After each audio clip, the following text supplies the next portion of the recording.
Hello everybody, how are you all doing? Welcome back to Man City Unplugged, your very own Man City fan channel.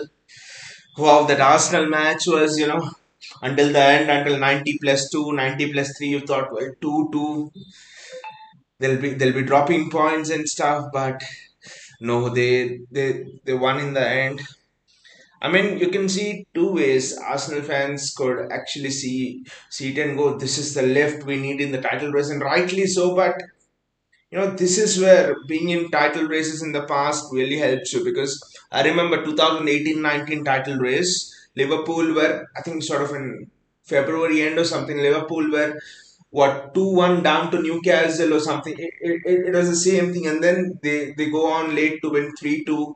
That season, I think they were 1-0 down to Spurs. They go on late and win 2-1.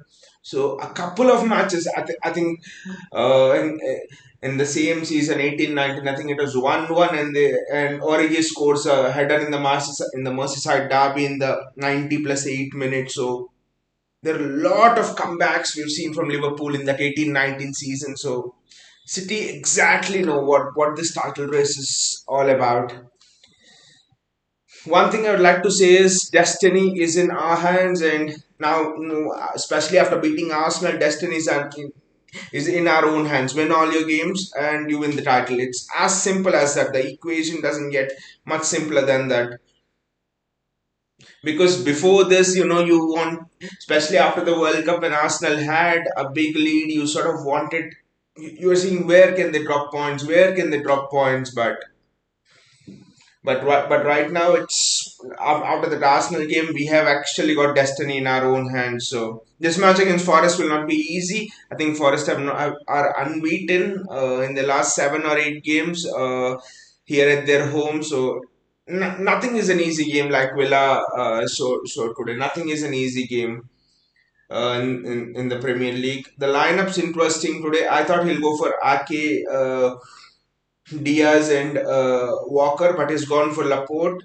I mean, after that Arsenal game, more than a few people actually were questioning Pep's lineup selection, especially the people were telling after Laporte had a masterclass against Aston Villa, how could you actually drop Aymeric Laporte and things like that. But for the Arsenal game, I thought he picked the back line extremely well. Okay, that Bernardo Silva thing, like Pep admitted, I still don't agree. Actually, Pep got the tactic spot on in the first half by playing Bernardo Silva at left back. But but anyway, Laporte could not have played in that Arsenal game because Saka is fast, Martinelli is fast. So you want two equal and pacey centre backs against them. So Ake and Walker. Walker took care of Martinelli and Ake took care of Saka. So Laporte could not have played.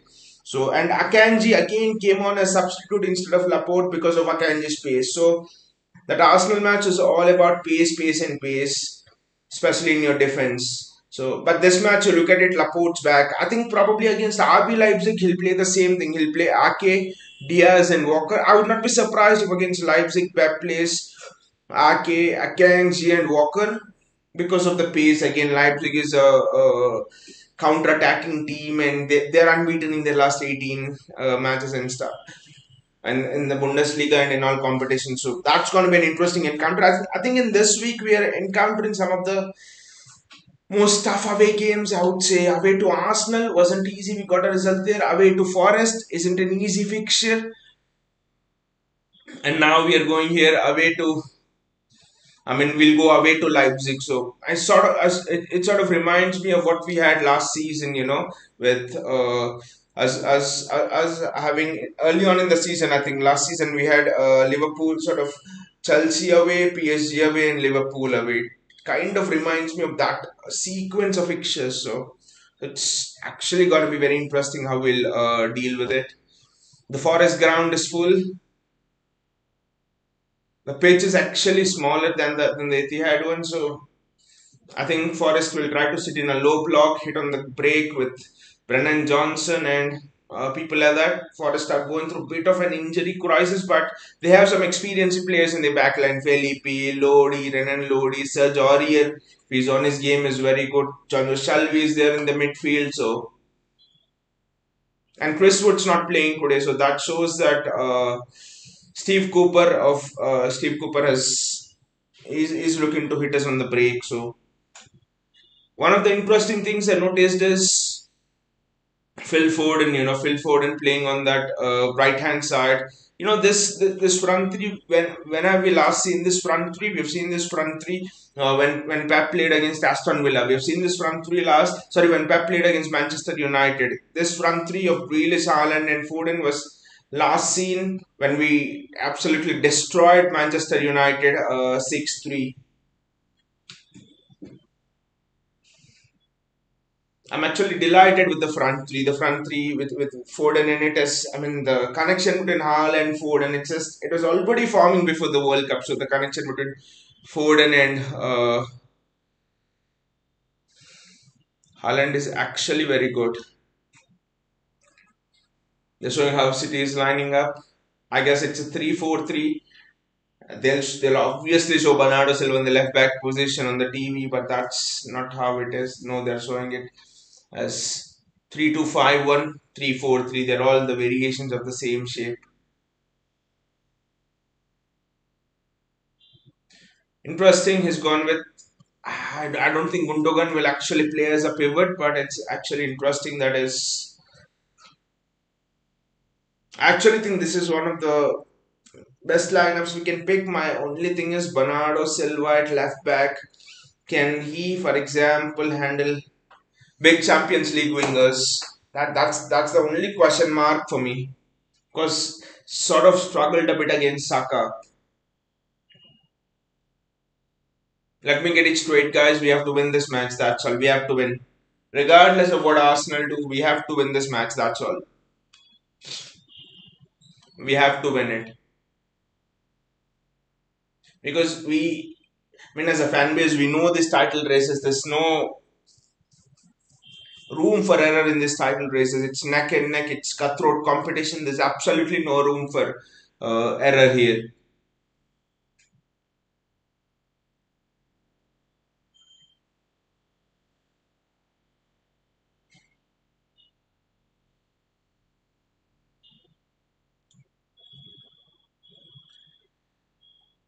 I expect a bit of time wasting and all of that stuff today here, but we have to win. It just seems like that.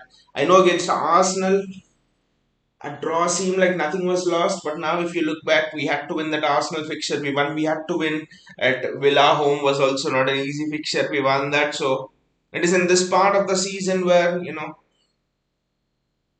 have to win regardless of what it is, regardless of the circumstances or something. You have to get that win. It's as straight and simple.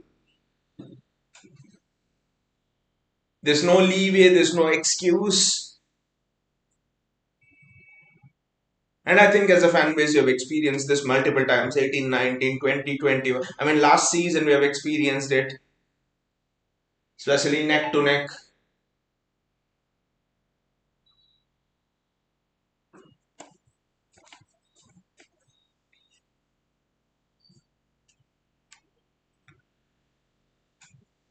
The formation for me is interesting, and another interesting one is how will you go with Leipzig, because Leipzig are one of the top most counter-attacking teams in the world. So what will he do with Leipzig? Will he carry on? Because he can't just switch to a 4-3-3 in the Champions League and expect us to play a 3-4-3 or whatever formation in the Premier League. This formation has been brought in mind to brought in mind keeping the Champions League picture as well.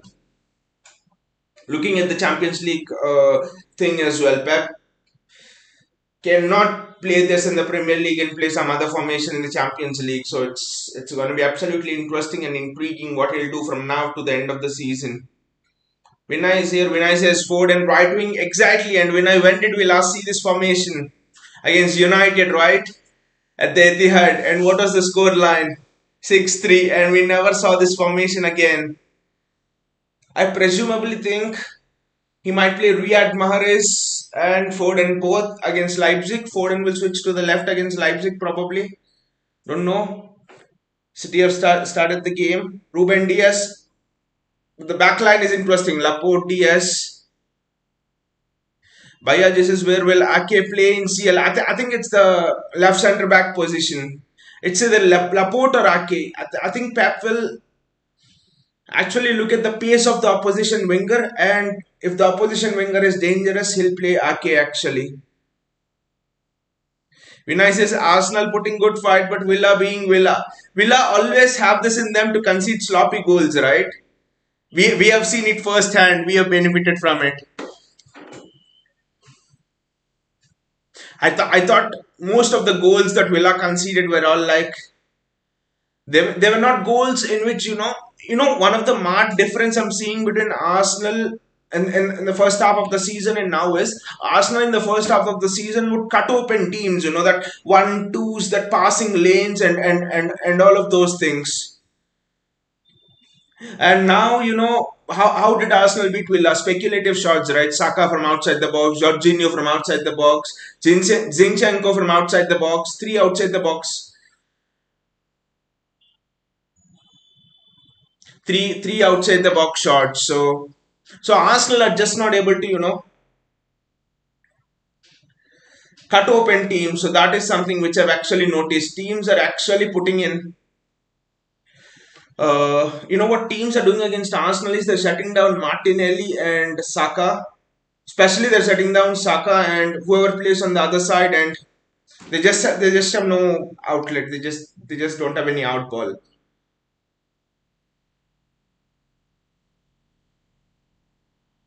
I think the defensive lineup that Pep came up against Arsenal is an indication of what Pep is thinking. Many people were telling that Laporte should have played. He was one of the best defenders against Aston Villa, masterclass. I do agree, but against Arsenal you have Saka, Martinelli.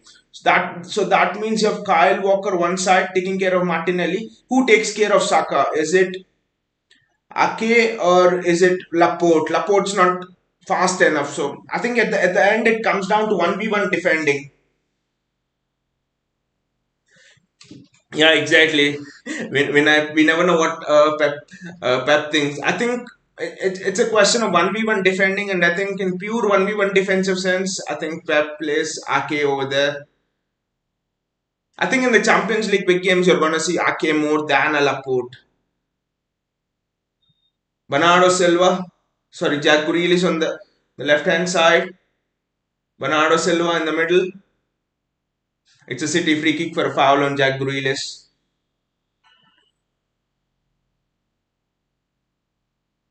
And also, I think in the past we have actually seen Laporte in the Champions League make a couple of silly mistakes as well, right?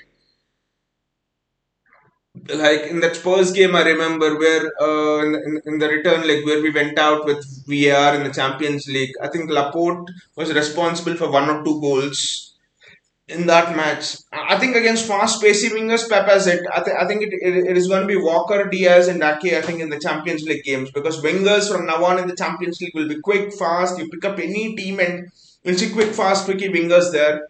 And who are the best 1v1 defenders in the world? I think it's Phil Foden with the corner in.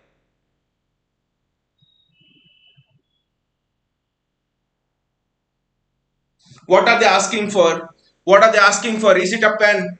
Is it a pen?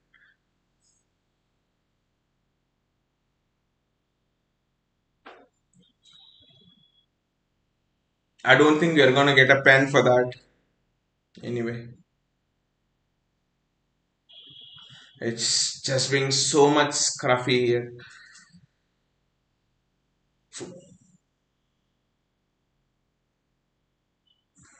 Gundogan is having some words with the referee, but for me, I think Diaz, Walker, and Ake are three of the best 1v1 defenders in the world, I would say. So I think Pepe is looking to go with them in the Champions League. Yeah, nothing. He's given nothing. I've seen it. You can see what Forest are trying to do. The pitch is narrow, and Forest are trying to fill up the space. I think, especially on away grounds, we need to get that first goal very fast, just to shut down the crowd and stuff.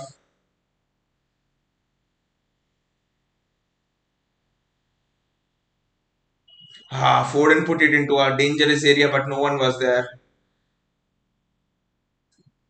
Don't like this kid. When I more than this kid, I get terrified when we play in that maroon kit, right? Whenever we have played in that maroon kit, we have not got good results. I'm very terrified of that maroon kit. This kit is still fine. That maroon kit just terrifies the shit out of me. I think we lost to Southampton in the Carabao Cup in that maroon kit. We had some shitty results in that maroon kit. I think we lost to Spurs away as well in that maroon kit, if I'm not wrong. Laporte, Foden, Kyle Walker,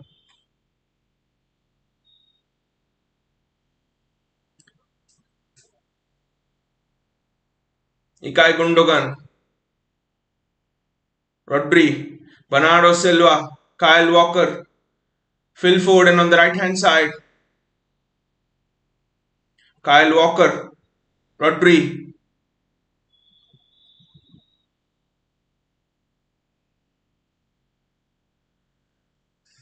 That's a throw into City. Good that City is showing urgency. I haven't seen this urgency before. Well, post the World Cup. Post the World Cup, we have not started matches like this. This ground is not an easy place to come into. They're unbeaten 6 matches, I think, in the previous 6 matches on this ground. I think they've defeated even Chelsea on this ground. So, well, that's not a big thing to do nowadays, but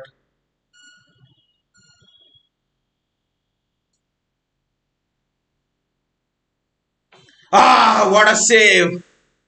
What a save by the keeper, Jack Grealish. He is now having the confidence to shoot. Jack Grealish, what a shot that is! What a shot, Jack! Nice work by Foden. The pace of City's play is just amazing. It's just superb. That's actually a block by someone there. Not on the line, but yeah, close to the line. So that's a good block. But a good shot by Jack Grealish again. 7 minutes gone and City are already turning on the screws. Laporte does well there to regain the ball. It's Ilkay Gundogan. Phil Foden. Ilkay Gundogan. Phil Foden. City cross by Kyle Walker and the ball goes out. What are your thoughts on the Leipzig game, guys, by the way? How confident are you that we'll get the job done there? Because Leipzig away, I think, is going to be much more difficult than all of us think. When the draw was taken out, everyone was like City got probably the second easiest fixture and stuff, but I think Leipzig away is actually one of the more daunting fixtures. It's one of the more tougher fixtures, I would say. Kevin De Bruyne with the ball floated into the box. You're not going to get a penalty for that.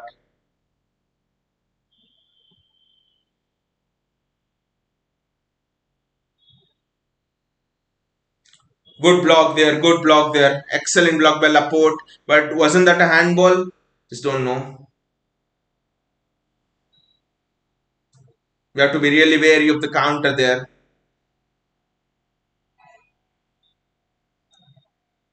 Look at how fast the time ticks by. I was seeing the Arsenal game and the time was just not ticking at all.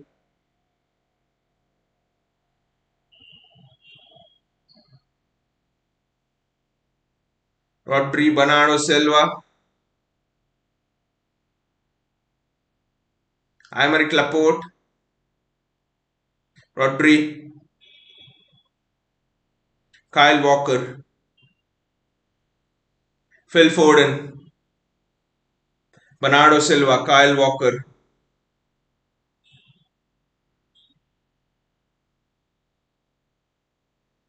Bernardo Silva,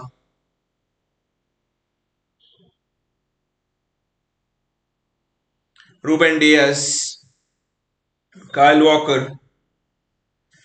We are we are now having more possession in front of Forest, but it's good that we are looking to penetrate. Diaz, Walker. I think we need to go down the left, then on the right. Kevin De Bruyne. Ah, It's almost got to Haaland, but Kyle Walker's in there. Phil Foden, Kevin De Bruyne, Foden. Ah! It's away from Haaland. Serge Aurier with a tackle on Haaland, and I think it's a Forest throw. No, it's a City throw, and City have the ball again. It's relentless from City here. Kevin De Bruyne, Rodri, Jack Grealish. Ah, again, I thought that was free to go to Haaland. Ah, the service is coming in. The service is coming in, guys. Just that we need to be patient. To be patient. Look at Jack Grealish. He's just looking in top form. Just looking the pace with which Bernardo and Grealish are dictating the play over there. Forest are just not able to live with that. What Bernardo and Grealish are doing down our left hand side. Kevin De Bruyne is also joining down the left hand side. Now Aymeric Laporte. It's just relentless, relentless, and relentless. Kevin De Bruyne. Rodri. Don't take a shot from long, Ruben.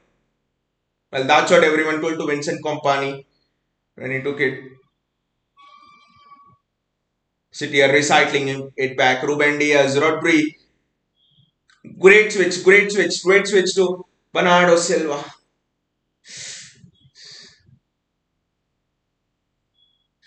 Bernardo just put the ball in.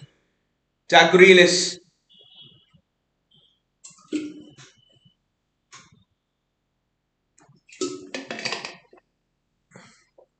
Kyle Walker.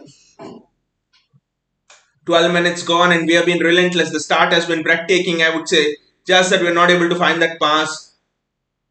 Ah, Phil just cannot reach it. Phil just cannot reach it, Foden. But that's a good pick out. That's a very good pick out.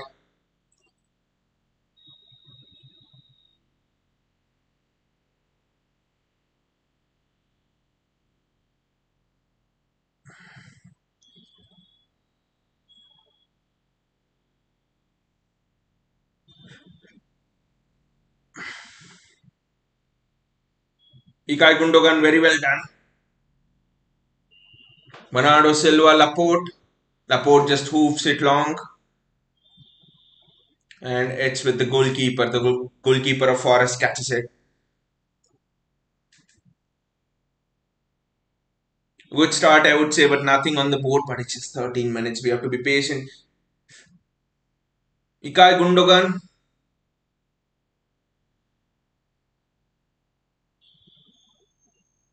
What is it? Is it a red? No, it's a yellow.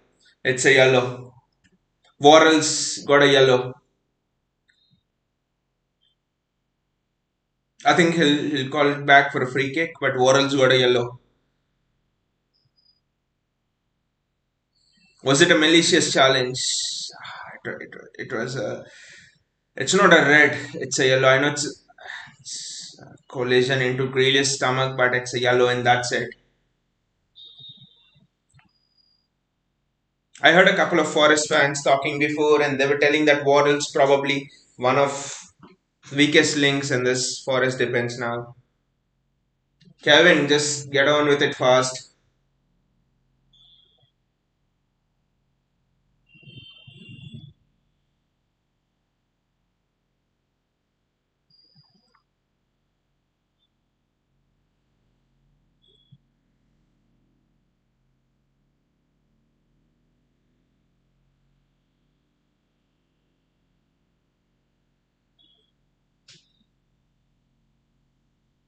Kevin De Bruyne with the free kick. I think he'll go direct here. Kevin, no time wasting. Just get on with it fast.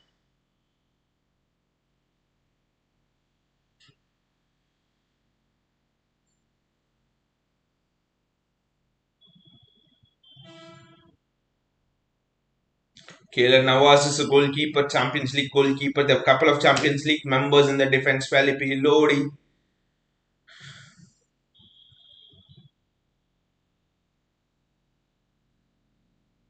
Back to Edison.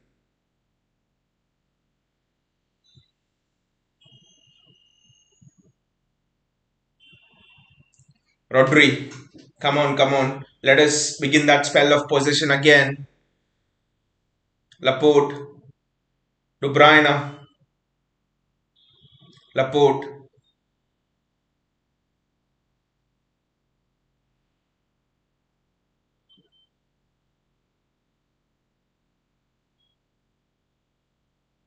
Americ Laporte again. He's coming for. Oh, what a lot, but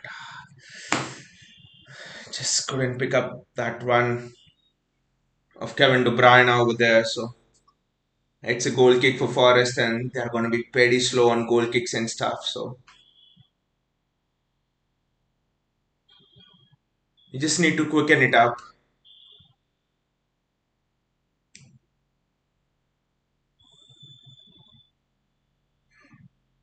What is bloody AD doing again there? Why can't he just hoof it? Yes, like that, like what Ruben Diaz did.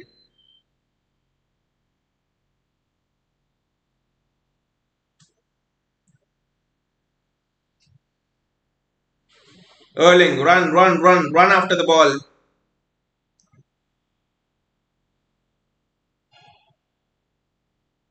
It's a throw in for City.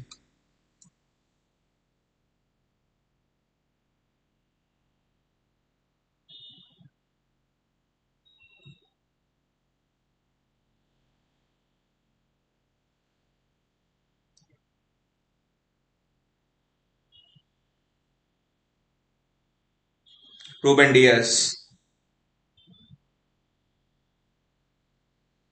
Kyle Walker,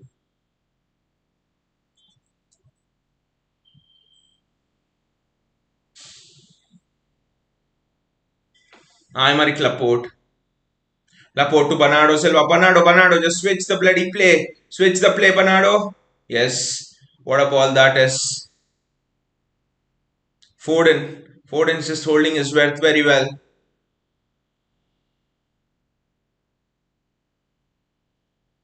What a piece of skill by Phil Foden over there.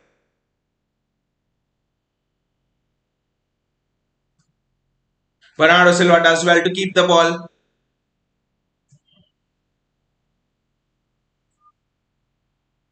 Kevin De Bruyne. Erling Haaland just couldn't collect it in a stride. Haaland. Kevin De Bruyne. Ah, City are just piling on the pressure here on Forest. Grealish against Serge Aurier. It's Rodri. Kyle Walker. Kevin De Bruyne. De Bruyne back to Ruben Diaz. Diaz to Laporte. Laporte to Bernardo Silva. Bernardo Silva. Laporte. Rodri as well. Diaz gets it back and it's Kyle Walker again. Haaland was almost through. Walker, Rodri, Kevin De Bruyne. So the pace with which City are moving the ball is electric. I've not seen City move the ball at this pace this season. Okay, it's nil-nil, but the pace is just superb. The pace with which we are moving the ball. Ikai Gundogan, Bernardo Silva, Jack Grealish.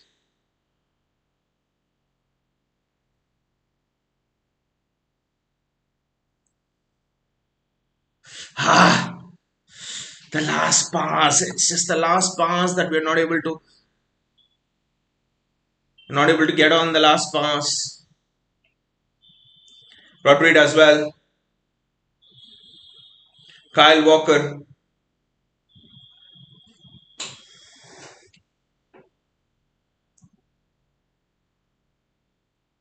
Ruben Diaz.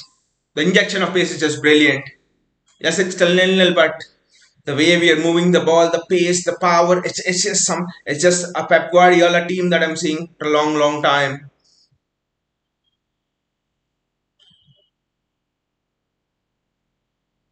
Phil Foden,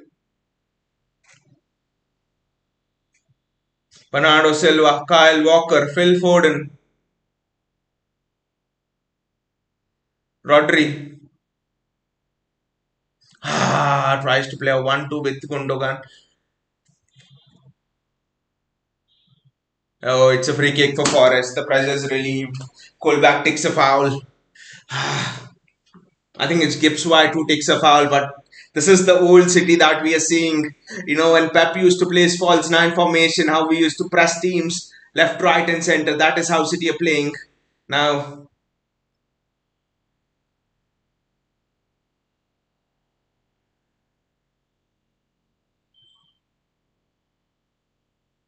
It's just Haaland couldn't take the ball into his stride.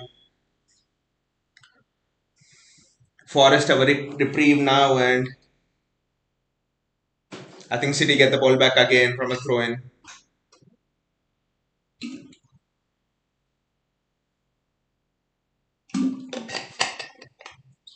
I think in games like these, when teams sit in a low block, the first goal is just gonna it's just so important just to get them out of the low block.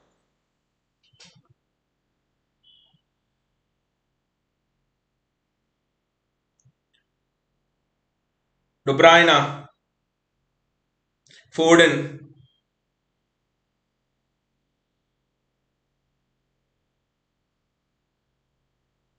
Foden's just playing amazing on the right wing. Foden just cut it back to Haaland.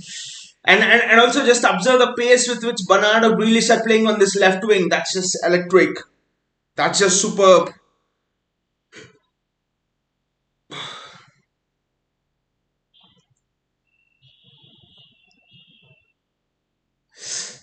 Just cannot find Haaland there.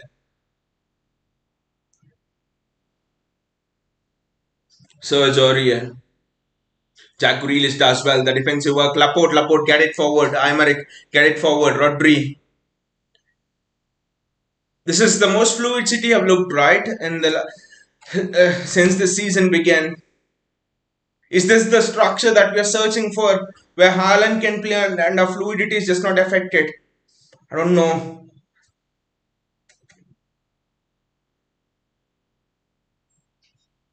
Erling Haaland gets there before anyone else. Phil Foden. Erling Haaland gets involved in the build-up play. Bernardo Silva is just everywhere. Bernardo Silva is just everywhere. Now he's on the right. Ruben Diaz, Aymeric Laporte.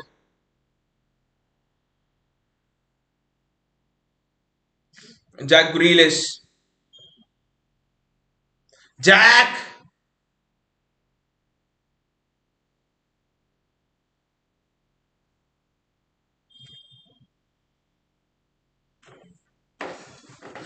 Wow, what a counter attack that was. Jack Grealish losing the ball.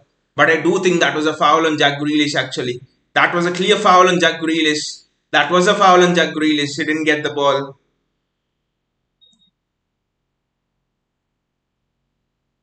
This is one of the things about this formation. Your defenders have to be excellent 1v1s.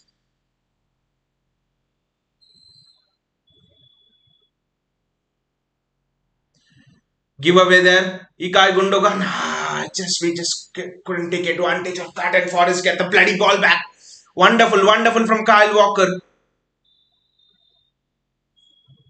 Yeah, Johnson pace will trouble, and the other guy is also pacey. I think even Gibbs White is pacey. So Forest wants to sit in a low block and hit us on the break. Aurier is pacey, and Lodi is pacey. So they've come up with a plan. Phil Foden, Ikai Gundogan.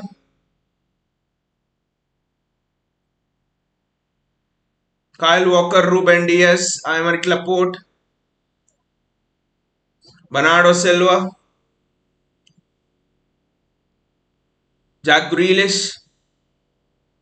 Kevin De Bruyne.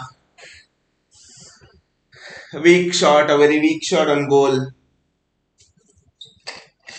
But this is how the match against Leipzig will be as well. So,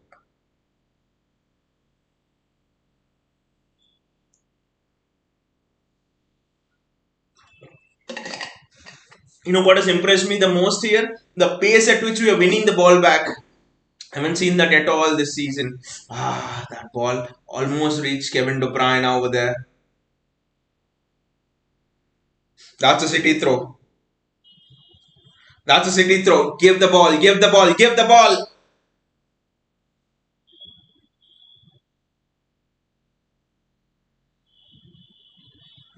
Rodri, Bernardo Silva, Aymeric Laporte, Bernardo Silva, Aymeric Laporte. I think we need to penetrate and try to score a goal now. The position, winning the ball back, everything's just superb. But I think we just need to get that final piece of the ball right. And is it a corner? No, it's a bloody goal kick. Just not getting that final ball right.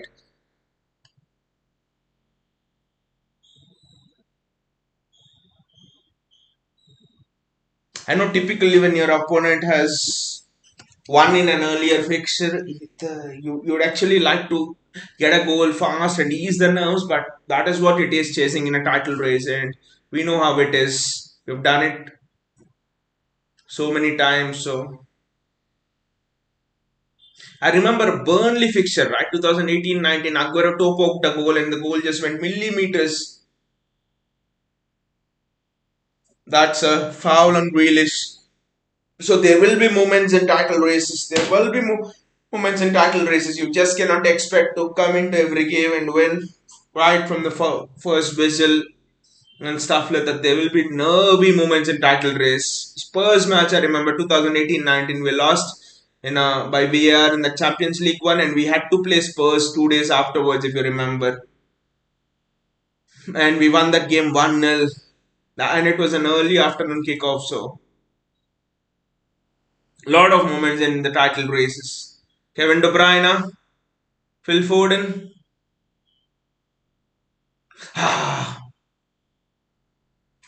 De Bruyne just cannot get over it. Gundogan is asking the referee for something.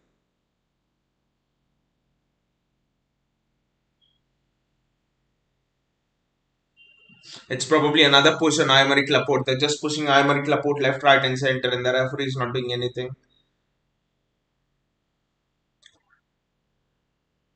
That's a City throw.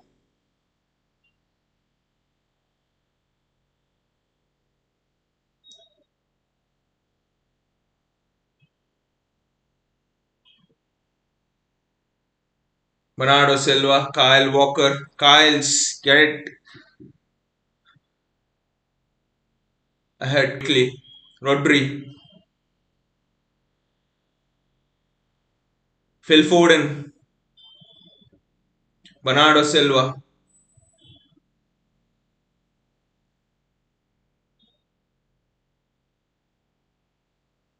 Bernardo Silva, Rodri,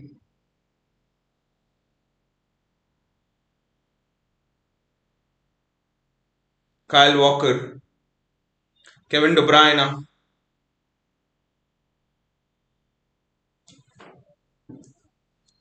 Ruben Diaz, Kevin De Bruyne, Phil Foden.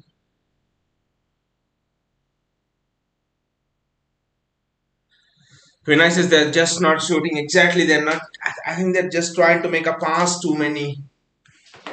Everything's just getting right. Balls into the box. Everything is just Foden, for example. I think he needs to make that pass quicker and give and test the goalkeeper more. Everything's perfect. It's just the final pass. I mean, the final pass is perfect. It's just that we are looking for that cute extra pass. That's it. You're not shooting. You're right, winner. You're exactly right. Kyle Walker, Rodri.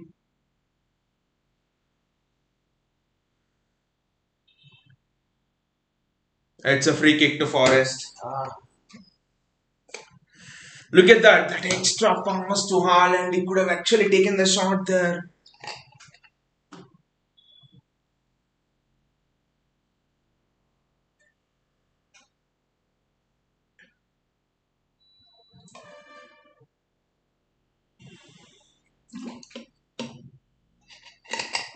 The away and third kit are cursed. You're right. You're right. JSK. I think that's probably the reason why we wore our home kit against Arsenal. Pep knows it. Smart boy. That's. And by the way, how cursed is Edison's kit?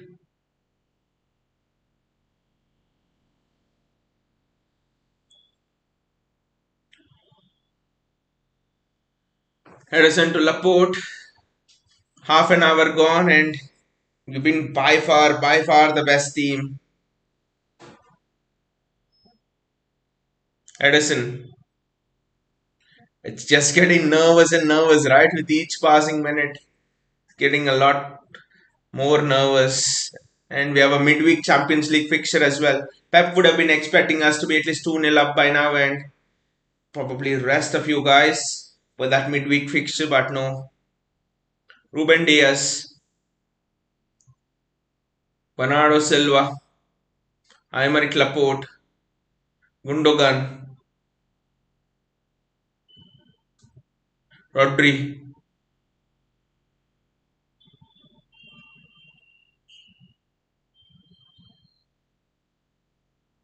Stupid ball. Final pass, guys, final pass. I somehow think this is a game for someone like a Riyad Mahrez on the right wing. I know we have all called out for Phil Foden and stuff, but I actually think this is a game for Riyad Mahrez. Someone who can, retain a bit of composure, find that final pass.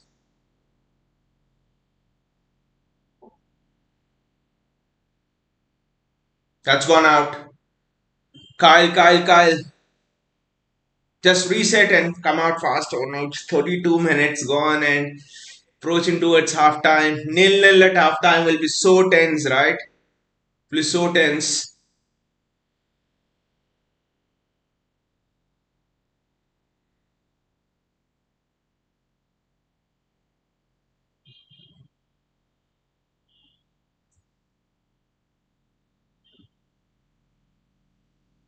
Bernardo Silva, Erling Haaland, Rodri,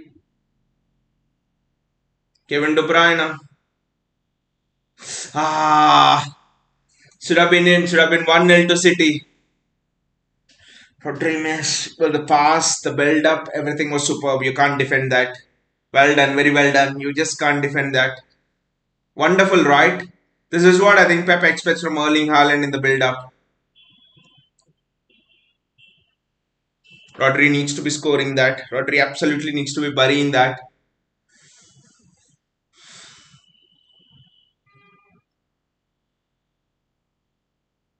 It's a much more easier chance than what you see on the replays. I think Rodri should be absolutely scoring on that.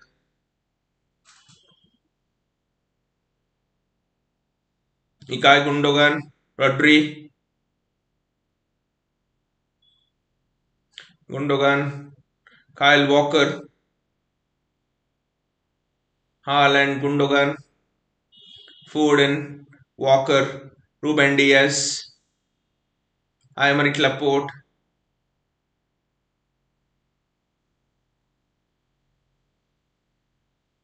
That's a corner for City. Forest are defending well, at least till now they're defending absolutely well. I think the final shoot, we just passing too much. I think in the box. I think we're not taking any shots in the box. That's the thing. You take shots in the box and you never know where the ball will end up. Kevin De Bruyne with the corner.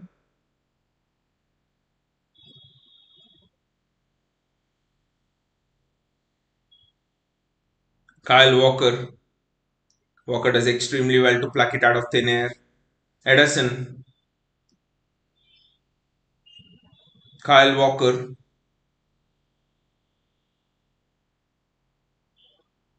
That's a City throw. Oh, that's a Forest throw. Just not happening, right? It's just not happening today.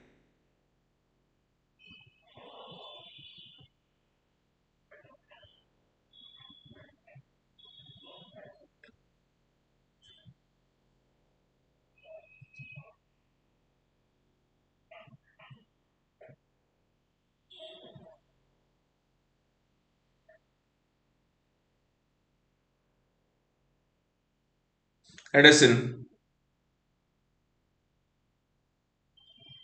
Aymeric Laporte. Rodri. Good pressing by Brennan Johnson, but we come out again. 35 minutes gone, and still, I don't think we have had a shot on target for all of our excellent play. Probably Rodri was off target, so Grealish was the only shot on target as far as I remember. Again, not giving as many chances to Haaland. Kevin De Bruyne, Kyle Walker, Ruben Diaz, Edison, Rodri.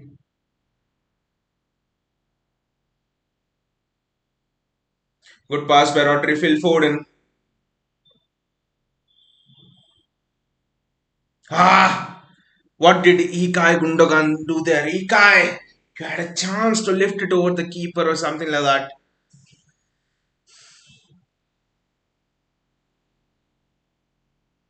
Bernardo Silva there with the ball.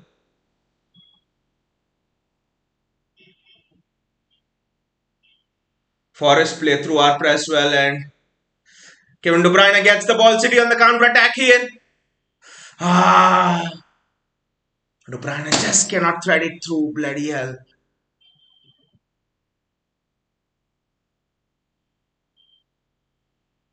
Edison with the ball. And Rodri to Bernardo Silva. The game is just being played at a frantic pace here. Now it's turned almost end to end. Not exactly end to end, but yeah, Forest have opened up a little bit. Kevin De Bruyne with the ball. Rodri. Kevin De Bruyne. Aymeric Laporte. Sorry, yeah, it's Aymeric Laporte. Bernardo Silva.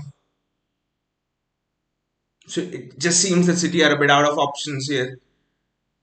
Kyle Walker, Phil Foden, Ikai Gundogan.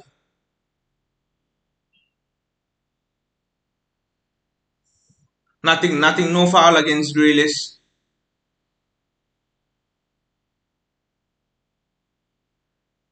Rodriguez won the ball back fairly and City gone again. Phil Foden,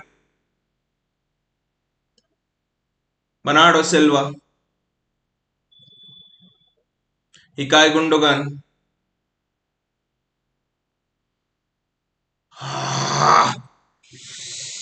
just not happening. But yeah, well, it's good that we are actually taking shots.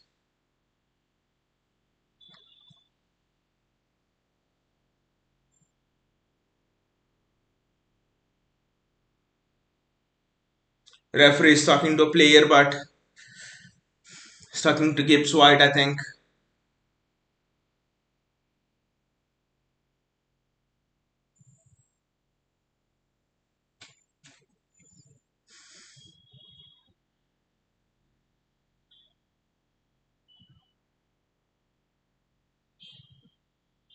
Jack Greal is there.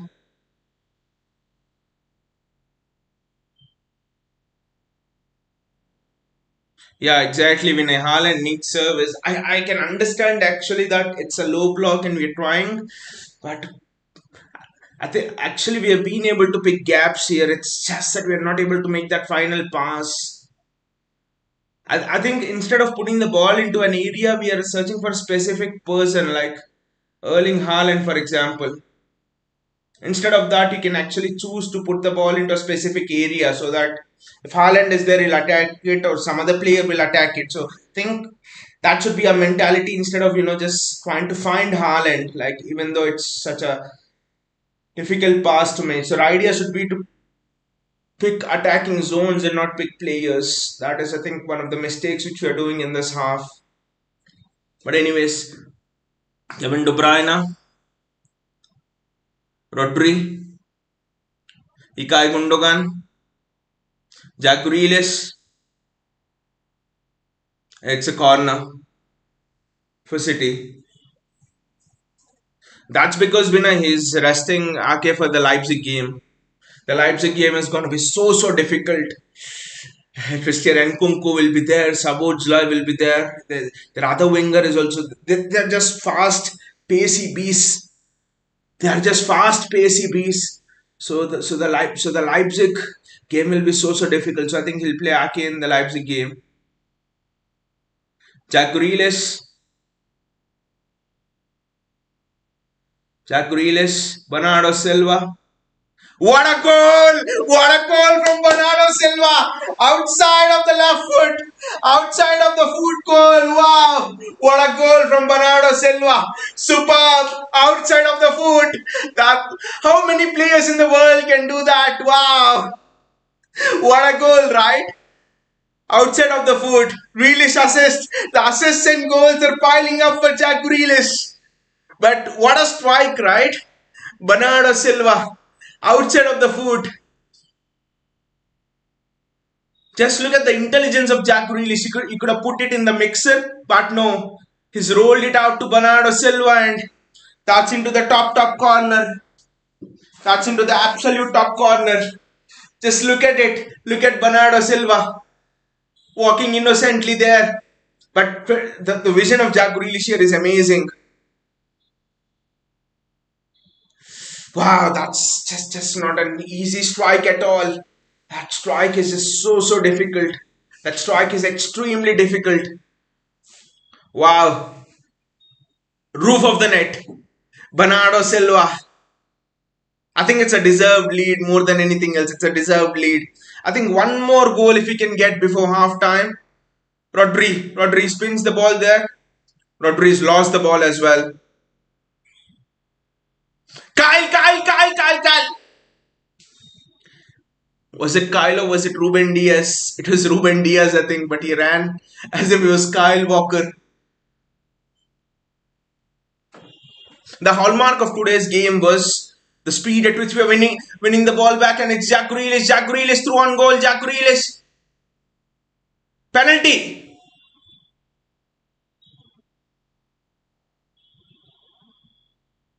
Are they checking? What is happening with the penalty shout? Are they checking? Are they checking or not? Because Grealish was actually clapping. That one's close. Let me. They won't give the pen because it's got the ball.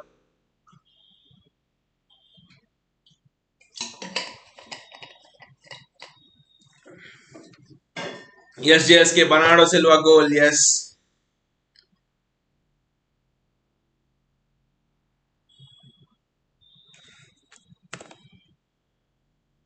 And Grealish assist. But Jack Grealish went through on goal. He should have actually scored.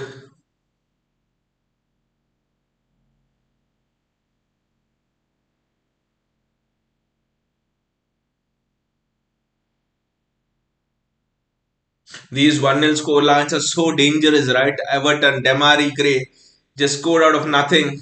Absolutely nothing. That's a foul, I think.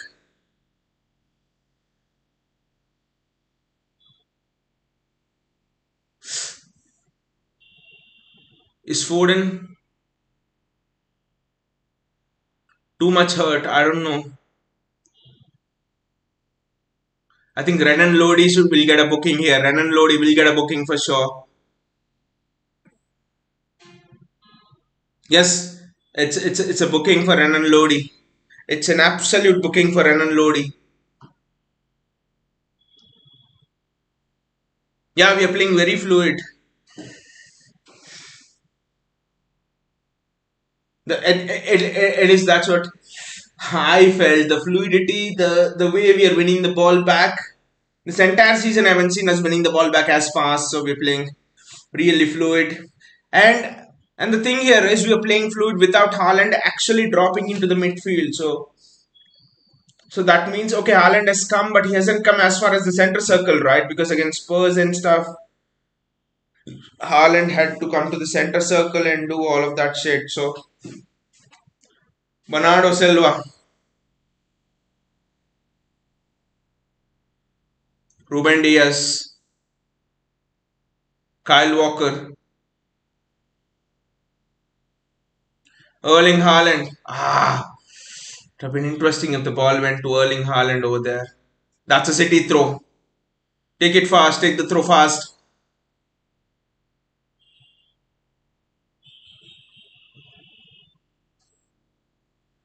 Kyle Walker, Aymeric Laporte,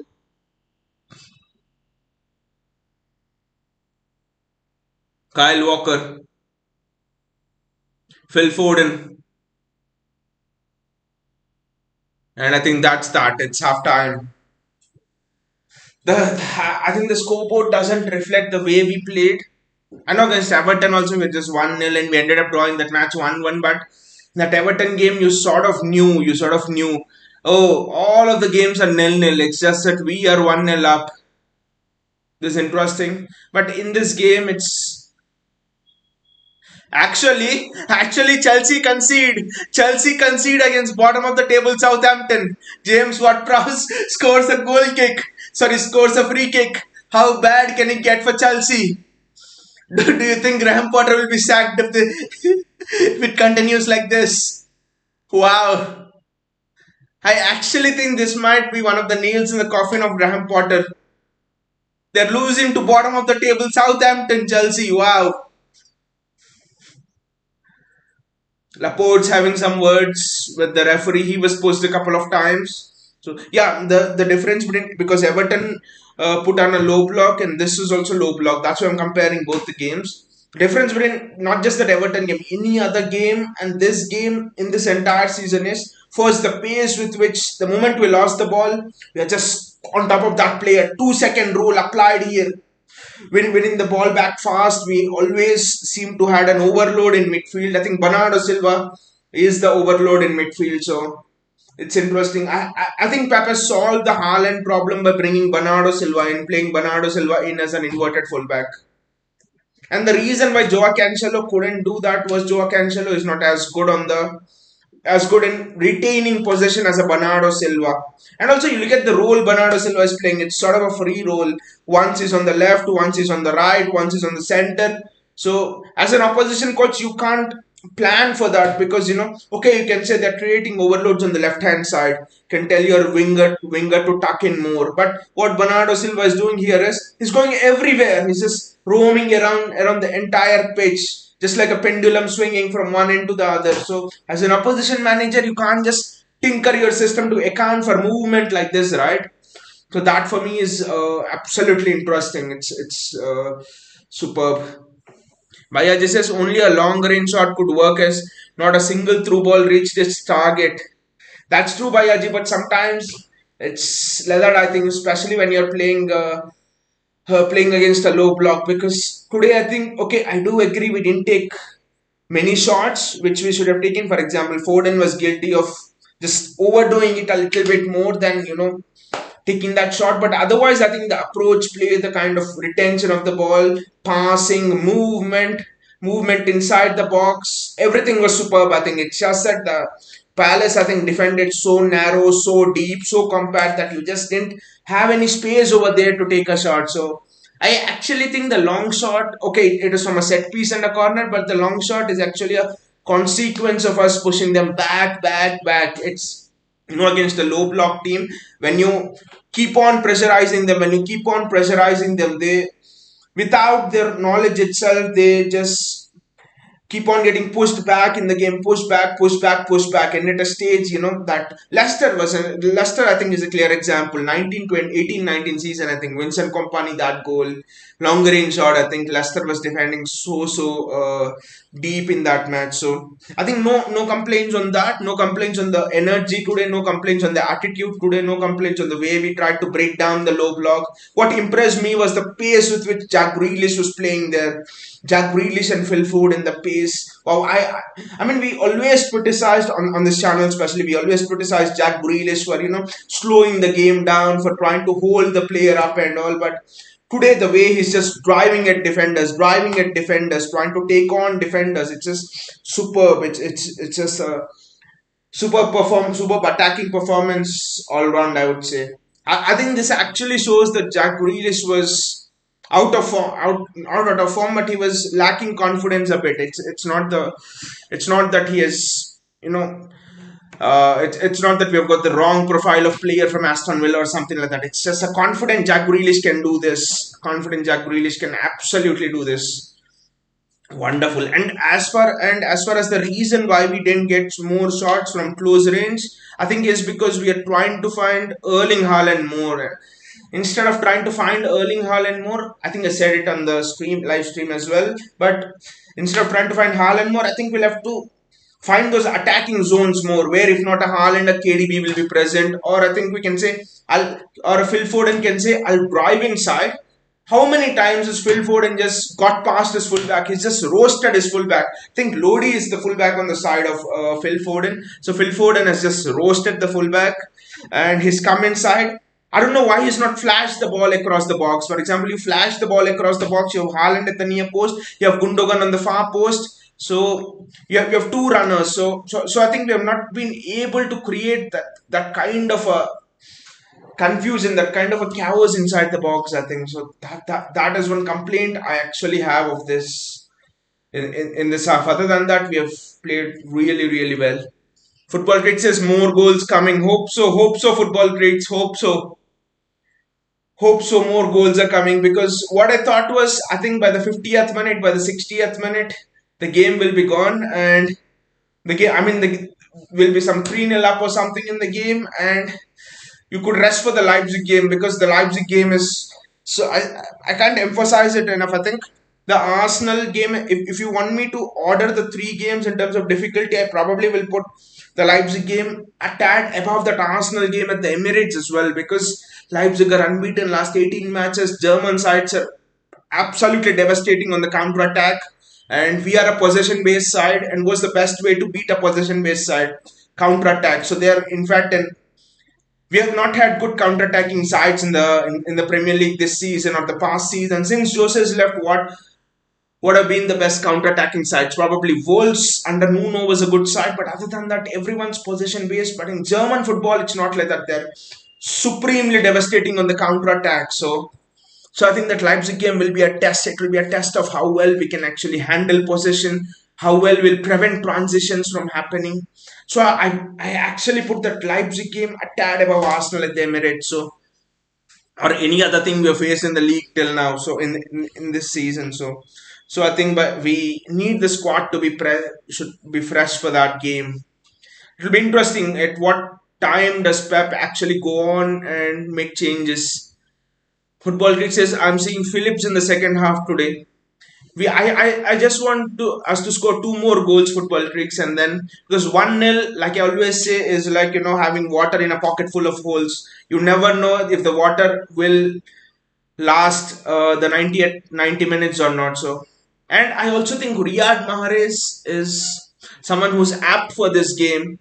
One of the things with this game is, you see Jack Grealish is super quick. I mean, super quick in terms of running with the ball on the left hand side. Foden's doing the same thing. I actually think that we needed someone like a Riyad Mahrez to on the right hand side, so that he can hold the full back up. He can control the tempo. He can inject the pace. When Pep says Foden's still not ready to play in the midfield, I think this is one of the reasons. Not any criticism on Foden. He's had a 8 out of 10 performance till now, but just that controlling the tempo of the game is so essential. I think that is something Foden lacked. Football treats says Spurs is a counter-attacking team. Well, yes, but Spurs have not been the Spurs in the last 2-3 seasons, right? Spurs have not been that sort of a Spurs. Okay, under Conte last season, probably they were good, but generally after Jose Mourinho left Chelsea and after Antonio Conte, 2016 he won by playing a 3-4-3 at the back, 3-4-3 for Chelsea. I haven't seen much of a counter-attacking thing in this league actually. I think Antonio Conte's Chelsea was in 2016 was the last best counter-attacking team in the league. After that, yes, Spurs was good, but Spurs were good in patches. So Leipzig will be a test that I think it's going to be something that will be totally different. It will be absolutely different. And Champions League is something which Pep has a real eye on this season, so it will be very interesting. Bayaji says Foden doing everything right until final ball. Exactly, Bayaji. I actually think, Bayaji, it's an excellent comment by you that Foden's doing everything. Yes, he's doing. I actually think Foden's just trying too hard to force the connection between him and Haaland. You know what they're doing? Nottingham Forest is having, if you observe closely, at least two, three people around Haaland. They're not necessarily man marking him, but wherever Haaland goes, they're making sure that one of their midfielders is dropping in, one of the fullbacks is tucking in. At least two, three players are in and around Haaland to help him out, which means space is somewhere else. I think Foden's trying to find Haaland instead of trying to find space. I think that is what Pep will be telling at halftime. Okay, we're 1-0 up, but you have to find space, guys, instead of trying to find Haaland. Because if Haaland is occupying those people, it means that he's creating space. Who is free? I've seen Kevin De Bruyne free a few times. Jack Grealish is free a few times. Jack Grealish should have had a goal or two. I think one was, and two were excellent blocks. I think so. Jack Grealish should have had one or two goals, and Jack Grealish as well, right? I think towards the end he went one on one after. After we scored the goal, he had a chance. He went one on one. He just held on to the ball too long instead of shooting, and Aurier came back and tackled him. So I actually think that the final ball into the box should actually be very very fast. It should be, I mean, not fast, but I think it should be the objective of that final ball should be to find space instead of trying to find Haaland. Because in the quest of trying to find Haaland, they're trying to play the minute pass. They're trying to play the pass through a needle hole, if you could say that. So and that doesn't come off many times. So I actually think that we need to work on that aspect. Because teams in the Champions League will do that. Examples are Monaco in 2017, I think, in Pep's first season, 16-17, then Liverpool the subsequent season, and then Lyon after that, and then Spurs after Lyon after that, Spurs after that. Real Madrid sort of played on the counter last season when they actually beat us. So in the Champions League, you have examples of City getting knocked out by teams. Chelsea defeated us in the final due to playing on the counter attack. So I actually think we need to be careful in terms of making our possession count in the Champions League. First, let us finish this game and then go into the Champions League with confidence. I'll just be back in a while.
I mean, I remember last season a match, I think, when we drew with Liverpool, after we drew with Liverpool 2-2, I think we went to Brighton, and after the first half, it was nil-nil, and I was like, it is almost midnight here, and I was like, what if we drop points here, and what is the use of beating Liverpool then? So I think it was last season. So I think we have been through experiences like this, and even if it was nil-nil here, I think we need not have panicked. But what a strike from Bernardo Silva! And actually, I think you need goal number two, and I would also say goal number three, just to draw Nottingham Forest out, and make them attack. Because 1-0, what Nottingham Forest will do is uh, they will sit back, wait for the 80th minute or something like that, just like Everton did with Demari Gray. So By the way, what do you guys think about Eddie's form? Do you actually think Pep will start Eddie in the Champions League, or will Pep go with Stefan Ortega in the Champions League against Leipzig? I somehow have this nagging feeling that Pep is going to go with Stefan Ortega in the Champions League because he plays well. I mean, he plays well out from the back. His ball playing ability. I think he's in the top five goalkeepers in the Premier League in terms of pure ball playing ability. Of course, Edison is the top, and he can rank or take a fourth or something like that. And his shot stopping ability is superb. His shot stopping ability is definitely in the top three in the Premier League. I know that's a big claim, but if you just see his past highlights of what he did in Germany, this kind of shots he was stopping, so his shot stopping ability is so good. So it will be interesting to see because in the Champions League, why did Real Madrid win the Champions League last season? Uh, Courtois, excellent shot stopping ability. He won the Champions League alone. He won the Champions League final alone. Actually, Courtois against Liverpool. So I think shot stopping and striking both. Your striker should be an assassin, and your goalkeeper should be an absolute baller in terms of stopping shots. I think that is one of the keys to winning the Champions League.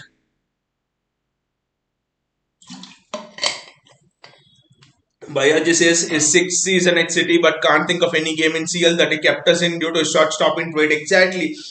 And you remember Courtois what he did in the semi-final, right? I think City were leading 3-1 aggregate, and Jack Grealish went through on goal. Courtois saved that. He just kept it around the bar. If that goal went in, City would have been through to the final. How many shots did Courtois save in that Liverpool final game? The game before that as well against Chelsea, Courtois saved. I think it was Courtois and Benzema that actually won Real Madrid the title. I think most of the Champions League campaigns, if you see, there always has been a goalkeeper who's actually done well to keep the other team in. Peter Cech for me, Chelsea versus Bayern Munich, that final when Chelsea won their first Champions League. Yeah, Courtois was a final, but I actually think if you go back and look at most of the Champions League finals, I think you'll see that okay, there are some exceptions, but generally you'll see that it's goalkeepers who have actually helped teams win. Peter Cech, Chelsea, Bayern Munich, I think 2012, the Champions League final. If I'm not wrong, Courtois saves a penalty from Arjen Robben. When was the last time you saw Ederson save a penalty and keep us in the game? Ortega, by the way, is an excellent penalty stopper. See, Ortega, wonderful shot stopper. Ortega is an excellent penalty stopper. So many boxes are ticking in terms of a knockout goalkeeper. Carabao Cup, for example, Ortega, he literally saved us against Chelsea, right? That Courtois trade which we were talking about. How many shots Lewis Hall went through, right? Carabao Cup, Chelsea, Lewis Hall went through. Pulisic went through. Ortega was the man of the match there. So, cup competitions for me, it's Ortega all day. Bayaji says, I think Ederson hasn't saved a pen since 2018 at Emirates of Aubameyang. When Saka was facing up to Aubameyang, I think when Saka was facing up to Ederson in the penalty, this thing against Arsenal, the commentator has said that Ederson has just saved two penalties in his entire career at the Etihad. So, so I think Ederson has just saved two penalties. And I remember one was against Crystal Palace Centurion season, and the other was against Aubameyang, I think, in the Premier League. Apart from that, nothing. Ilkay Gundogan with the shot. Ah, I think it's a corner for City.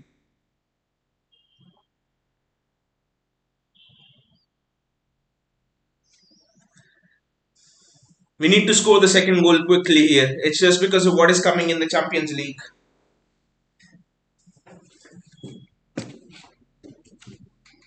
Because most of these players are going to play in the Champions League. We just need to. We can't allow this game to go on 1-0 till the end, let it drain us and things like that. 1-0 is anywhere dangerous scoreline.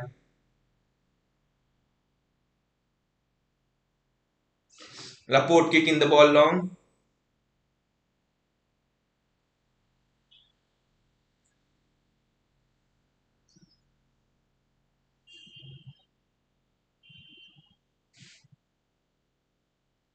Nottingham Forest trying to play out from the back a bit, and Laporte gets the ball. Laporte gives it back to Ederson and Eddie. Please start the build up.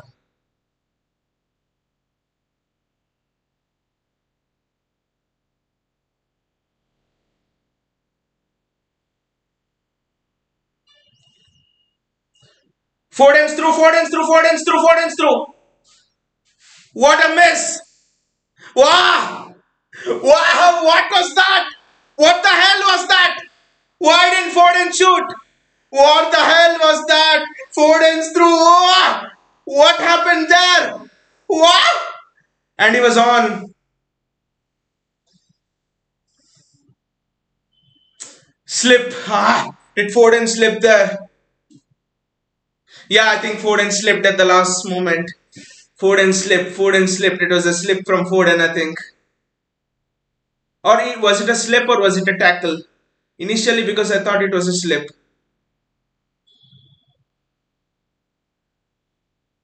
Kyle Walker. Jack Grealish. It's a throw in for City. Ha! See, these are the moments in the Champions League. For example, what if we got such a chance against Leipzig on the counter? What do you do? I think these are the chances that you need to take if you want to win the Champions League. Slip and all are just not excusable. Kyle Walker. It would have been such a great beginning to the second half, right? Had Foden put that on the back of the net. Again, I think Foden should have gone for goal there. No pass into Erling Haaland. Foden should have gone for the goal there. Jack Grealish. Rodri.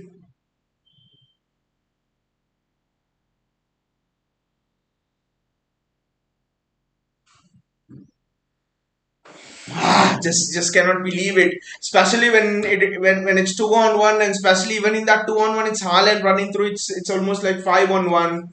You just have to score them. You just have to score them. There's no excuse.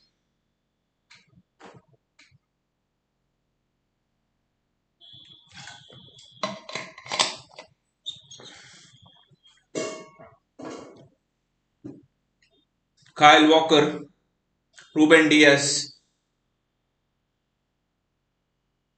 Bernardo Silva. Great switch, wonderful switch. Phil Foden, give it to KDB. Yeah. And it's KDB is just not in the shooting mood today, I think. KDB is just not up for that. But at least he was having the shooting boots for Arsenal. Rodri. Phil Foden. Use Kyle Walker. Use Kyle. Yes. It would have been good if the ball was in front of Kyle Walker. Rodri. Aymeric Laporte. Ilkay Gundogan. Bernardo Silva. Ruben Diaz. Phil Foden. Rodri.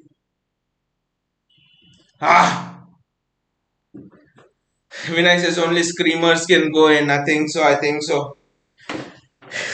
is the goalpost, are the goalposts at Forest cursed or what? Just don't know.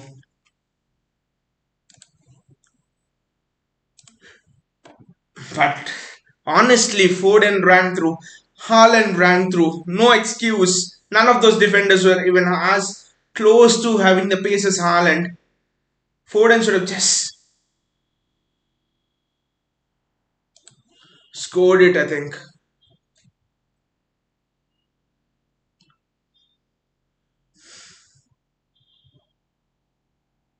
I know you can say that Foden slipped, but I just think that Foden just that was close. That was close, right? That was close. Laporte. Is it Ruben Diaz? Yeah. Again a chance. This should have been 3-0 and it was Laporte, yeah. Should have been 3-0, should have been game set match. But no.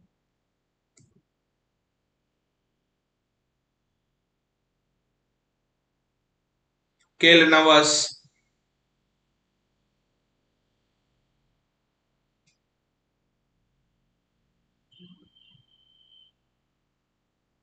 Forest attack and it's Edison with the ball and City are on the break. The game's just turned into an end-to-end game now. suit City, but not always. We prefer to have a controlled version of the game where we keep possession more. Laporte,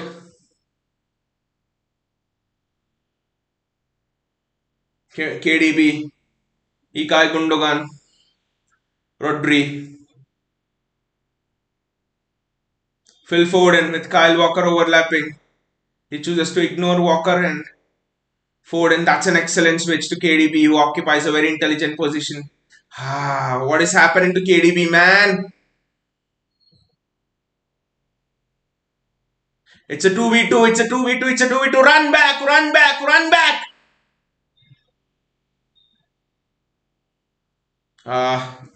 Gibbs White can't get on it, but it is moments like this, where you think you fear what will happen in the Leipzig game.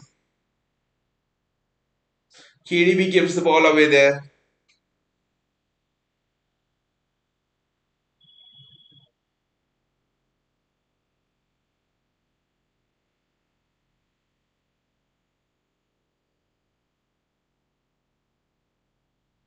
Bernardo Silva,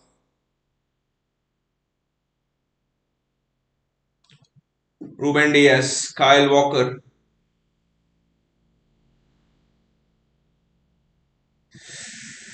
We are just attempting those expansive balls to Haaland, and actually nothing's coming off for us. Aymeric Laporte,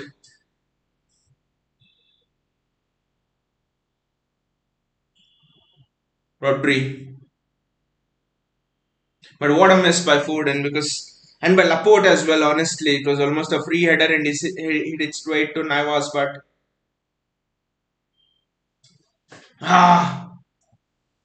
Haaland almost got there.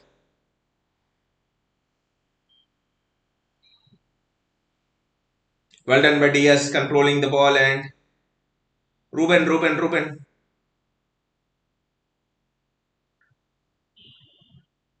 Ruben Diaz, Bernardo Silva, Kyle Walker, Rodri,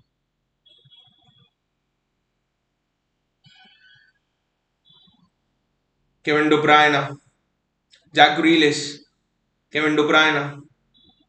Ah!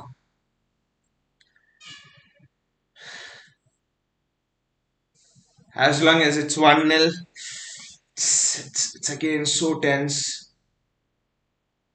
Keylor Navas with the shot. Sorry, Keylor Navas with the save.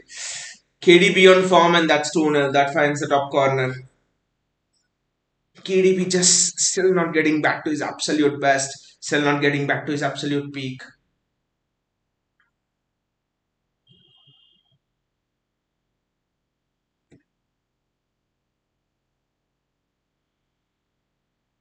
City get the ball back, and Kyle Walker, Rodri, Kevin De Bruyne is in.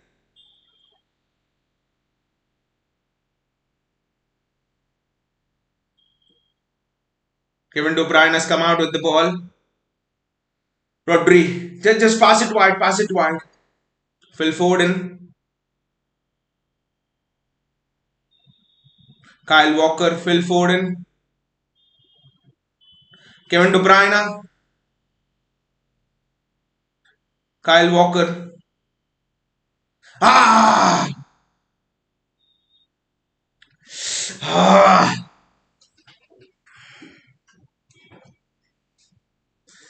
What a wonderful piece of play from City here. Walker's just only Erling Haaland made a run for that. Forest are making some changes.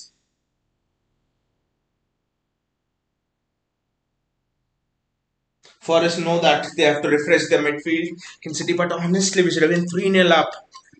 It would be us making these changes.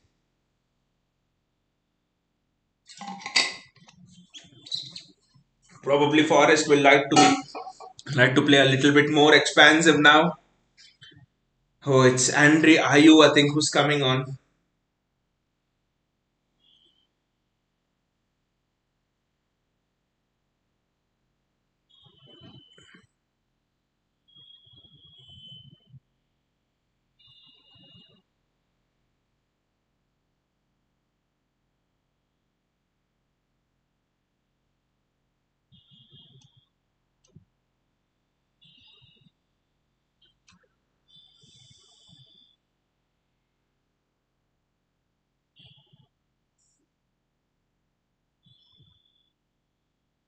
We need to get that second goal, guys. We need to get that second goal as fast as possible.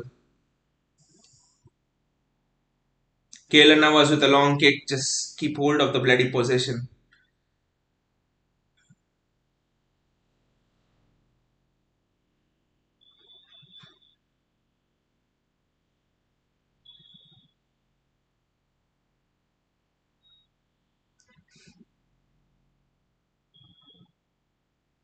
It's a city throw. Andre Ayew wants something, but he's not gonna get anything. Aymeric Laporte, Edison, Ruben Diaz,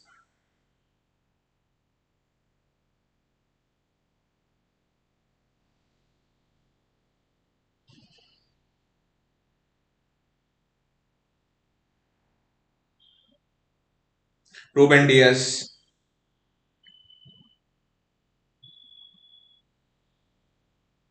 Kyle Walker,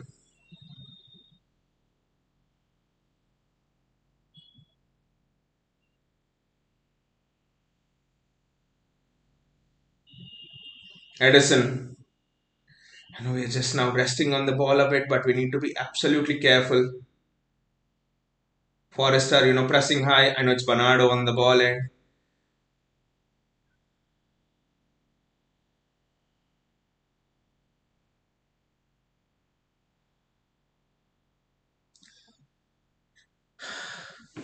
throw in fast, throw in fast.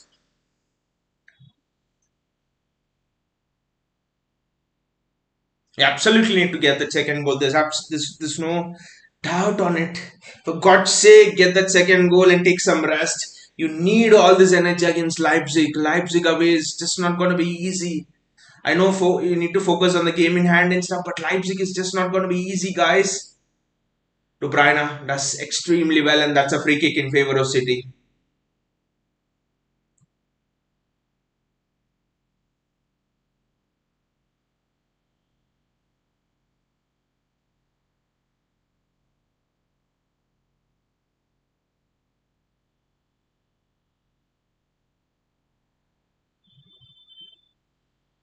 Bernardo, Rodri, please get a goal, guys. Yeah, KDB is off again. KDB is home, but at least he was on it in probably one. But at least he was on it in probably one of the most important matches of the season against Arsenal. And probably I think we hope he'll be on it against Leipzig again.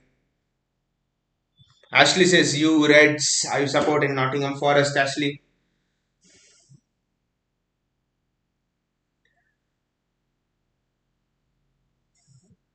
One more goal. I think Guardiola is desperately looking for another goal.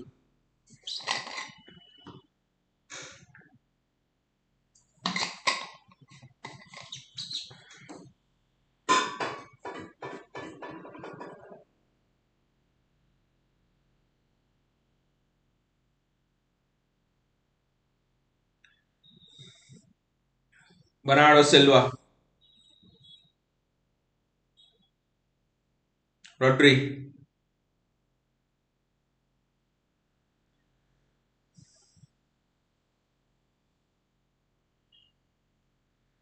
Vinicius packed the midfield.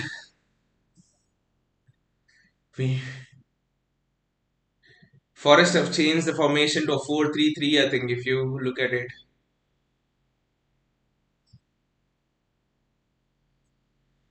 just take those throws in fast, score another goal, and I think we can relax. This one more goal, I think, is what this game, and you can just pull the crowd apart, pull the home crowd apart if you score one more goal, and then you can just rest on the ball and win games and stuff like that. Aymeric Laporte, Ruben Diaz.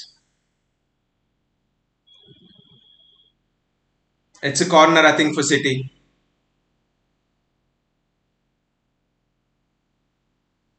Laporte will be very important here.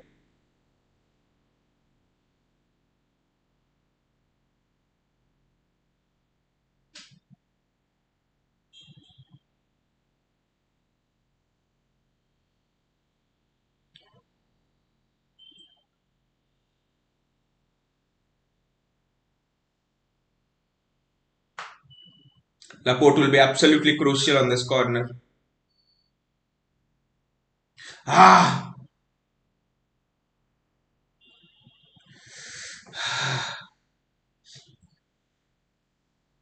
I think it was Rodri with the chance, but this wasn't an easy chance. That Laporte chance was a bullet header. You just need to nail them. Forest now continuing to play.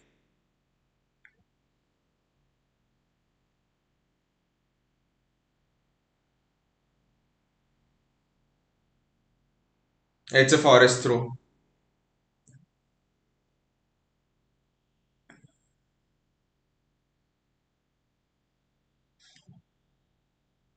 Erling Haaland's through.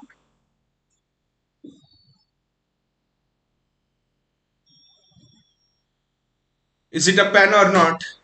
I don't know. Probably soft one, but Haaland seems a bit off it today. One or two runs and one or two of his movements are just not spot on. Okay, it's not a pen. It's a goal kick to City.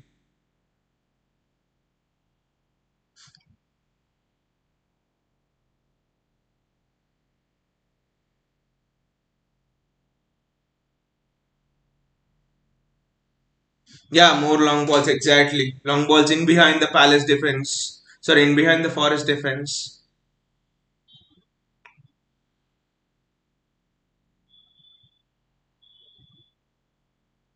Perhaps being shown a yellow card here.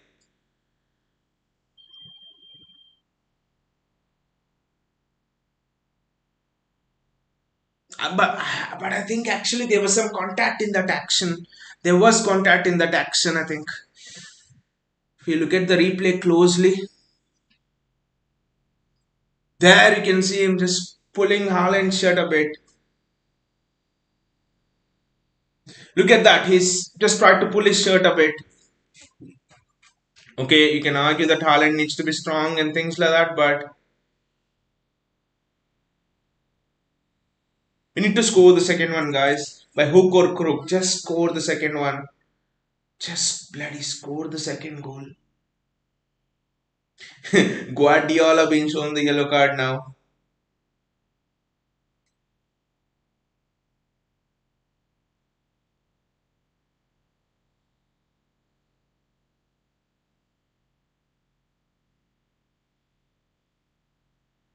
Rodri does well to pinch the ball, and it's Erling Haaland's through.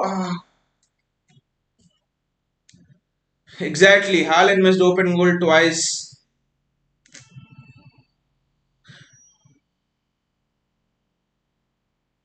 Foden, Foden, Foden, Foden.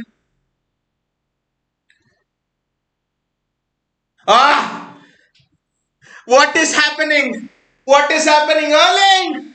What the hell is happening today? Guys, we should have been 4-5 nil up by now. The Laporte chance, the Foden chance, the Haaland chance. There's at least 3 goals. We should have been 4 nil up. And how can Haaland miss it twice? Watch this. Did he have a chat with Gabriel Jesus uh, on his visit to the Emirates?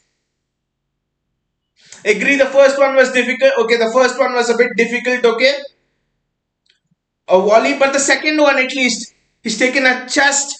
Oh my God! Ah, what the hell is happening? How can Haaland miss those? Wow!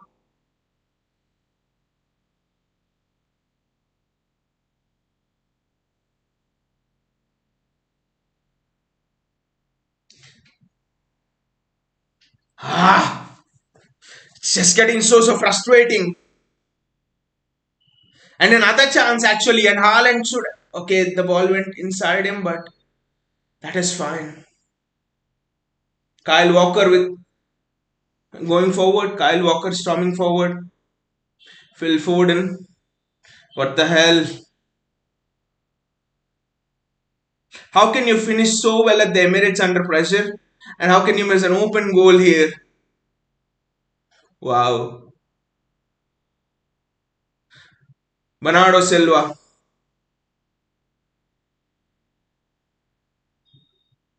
Jack Grealish, Kevin De Bruyne. It's a corner for City.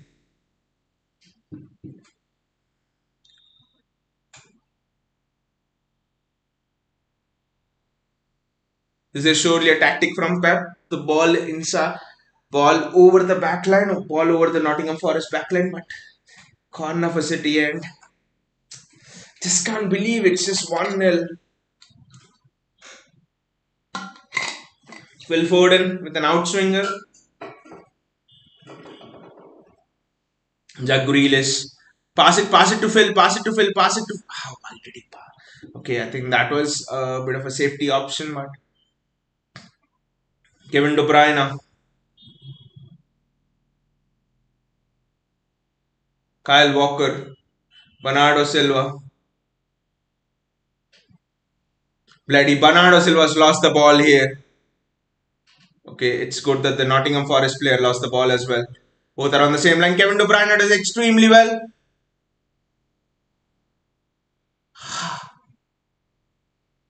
I don't know why didn't KDB pass there. It's just becoming all chaotic. Phil Foden.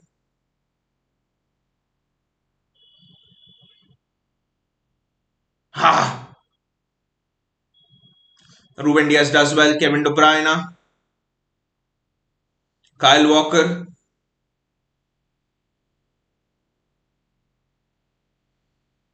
Bernardo Silva. Has to play in box. Yes.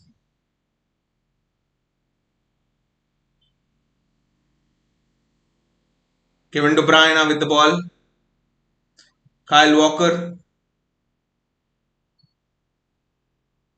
Phil Foden. Jack Grealish. It's a City free kick.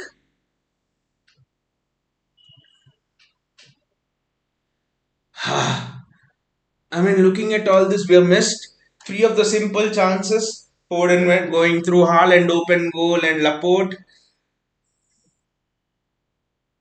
header, and we have taken the most difficult one, Bernardo Silva outside of the foot. Just can't understand what's going on with us now. Kevin De Bruyne with the free kick.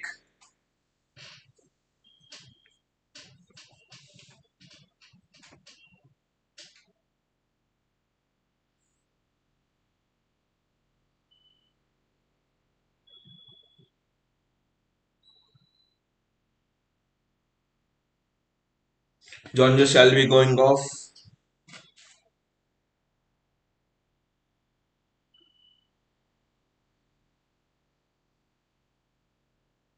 Mangala's coming on. Surely not the eloquent Mangala we signed. So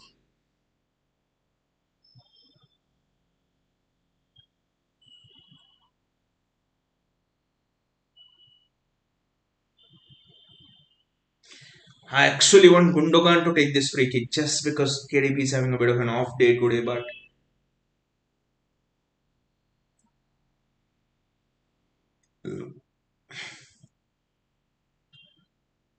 ah, good save from Nawaz, and it's a corner for us.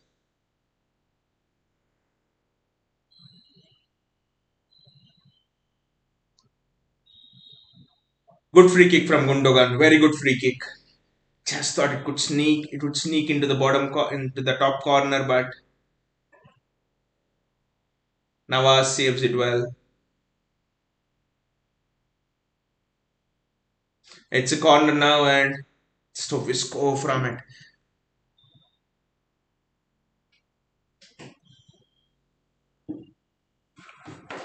It's a City throw. Wasn't exactly the best of set pieces from us.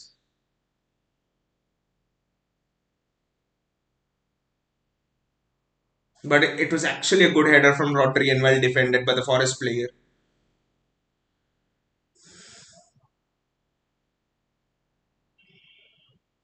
Pep Guardiola there thought of something else today. Can rest players and stuff, but this match is just going out of the window. 20 attempts compared to 3 attempts by Forest.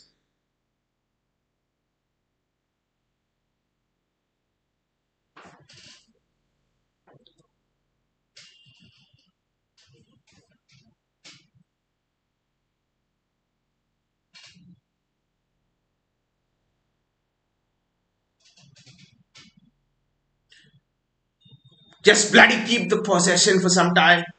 Yes, KDB has the ball and Nawaz gets it a little bit more. Curve on the ball and Foden would have actually been onto it. Kyle Walker walks. Well done. Kevin De Bruyne. Aymeric Laporte. Rodri. Bernardo Silva. Aymeric Laporte. Ruben Diaz. Kevin De Bruyne. Phil Foden.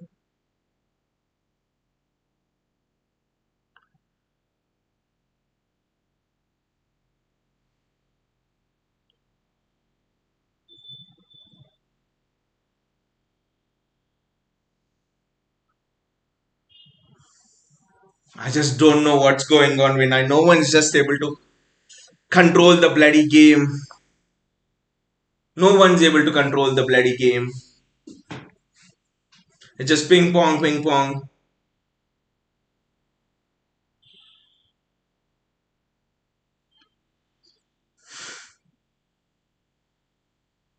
This game's just. But we need to score the second. We need to score the second.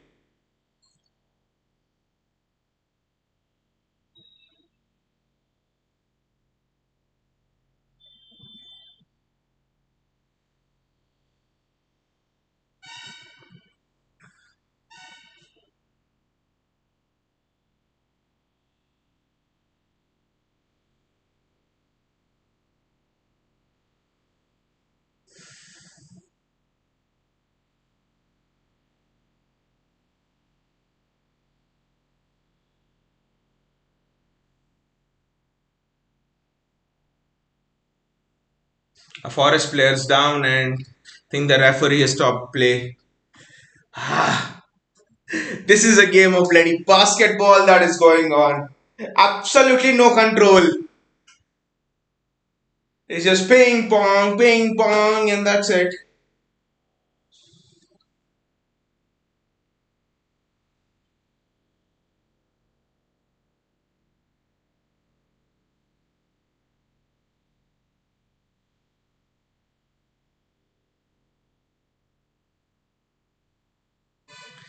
And I just blew it at halftime and now sloppy again. I think in the first sort of 5-10 minutes we were good. Especially when Ford in front went through, the pressing was very good. Laporte had that header chance. I think it's just the last 10 minutes and we are just seeming off it. This game's so funny, right? Of all the easiest chances we have had, we never took them. We probably scored of the most hardest chance where Bernardo Silva. Yeah, exactly. Should have been 4-0 up. We took the hardest chance where Bernardo Silva has to use the outside of his left foot. Just can't understand what's going on. And that to Haaland of all people. Okay, Foden slipped. I can still excuse him a bit there. Not much of an excuse. They are getting striker now, exactly. We just need to score. We just need to score. Yeah, I know they're getting a striker now. We just need to score somehow. The second goal.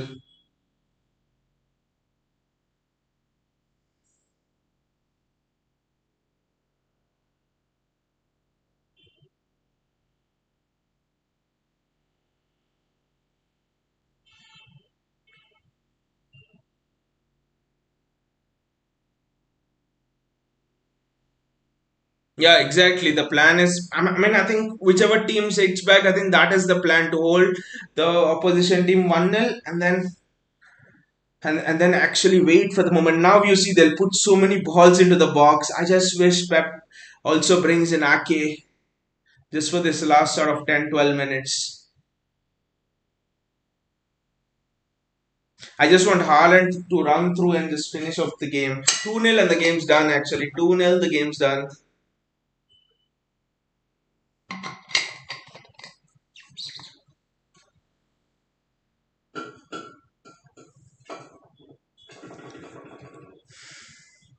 2-0, the game's done, I think, but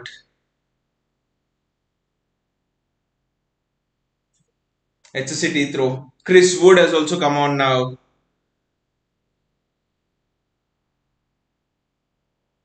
So I think we can understand the plan. They're just going to bombard our box with long balls. We bloody have only Walker and Rodri and Laporte, obviously, who are good in the air.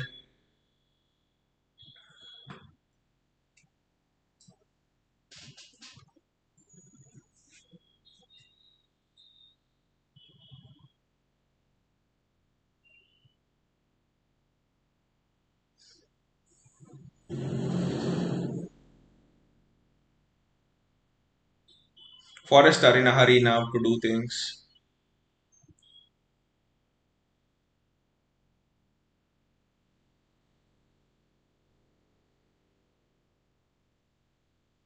Look at that. Kaylor Navas is kicking it long. We are now not able to bloody keep possession as well. This game is just becoming so tense.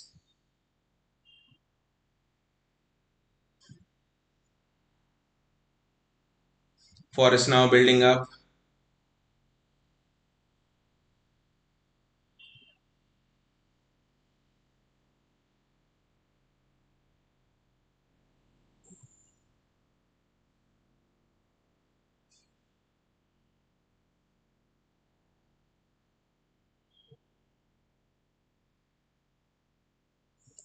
Kyle Walker with a clearing.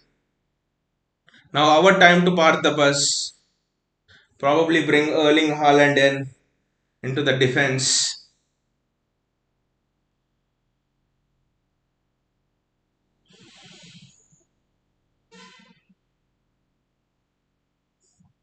It's a city throw.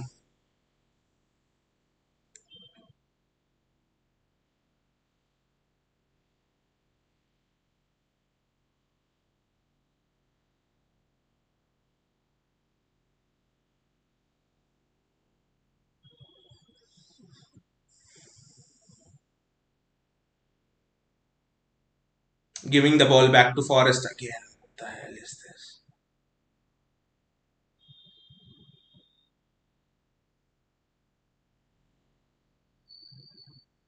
That's a city free kick. Well done, Jack Grealish.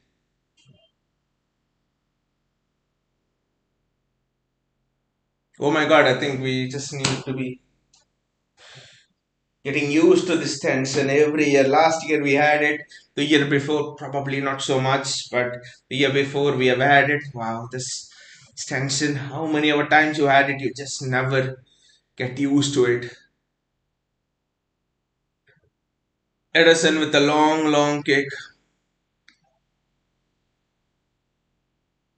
I think it's a city throw. Steve Cooper,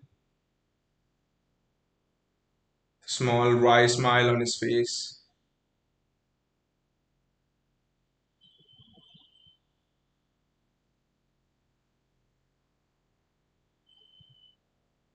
Ah! Kevin De Bruyne off it again. Bloody hell.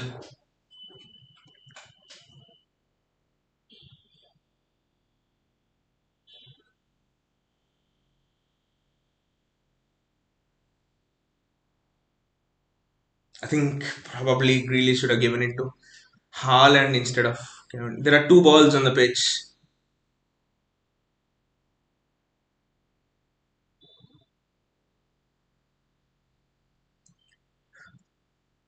Yeah, we don't, especially against the long balls, it's not at all easy.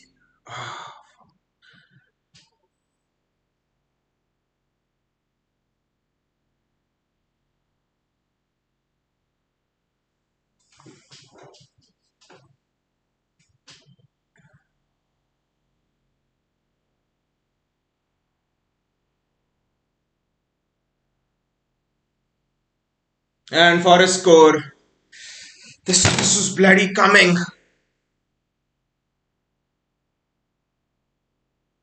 This was coming all match long. This was coming all match long.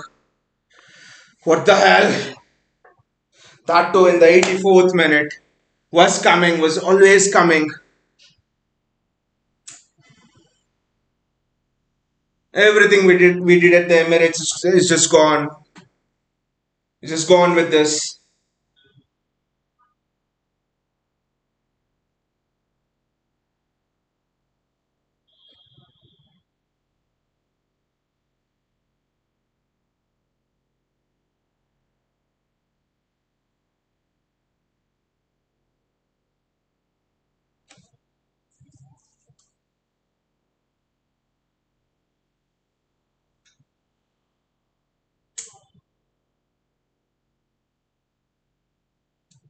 What the hell was that? How did you even concede from that? They just cut through our defense like a knife.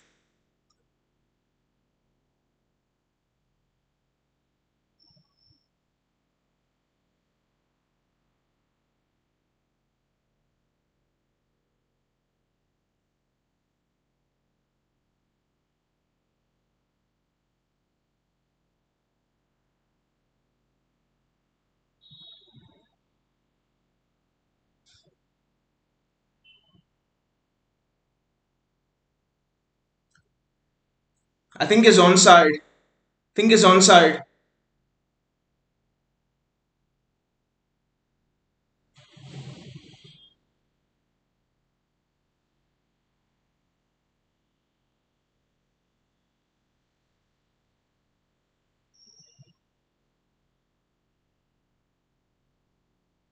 Yeah, the goal's onside. Had to be onside.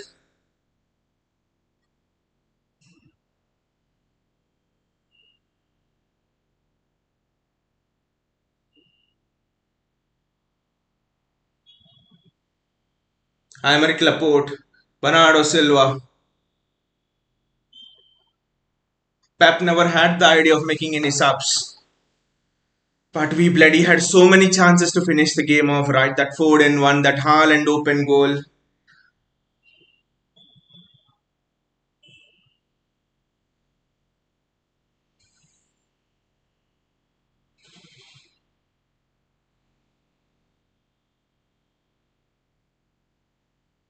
Julian Alvarez is coming on now.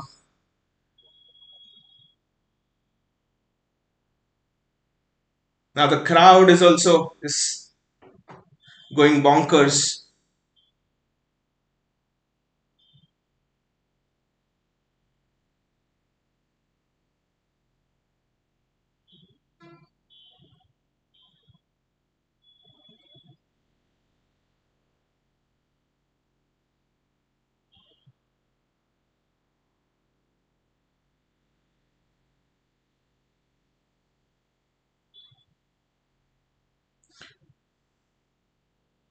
I thought bloody Forest were going to score again, and it's a free kick to Nottingham Forest. Yeah, KDB was off it today. I just don't know what's happening. This is not the usual City because I think the moment from when we defeated Arsenal, I thought we would just go on, win, win, win, and it's just not happening.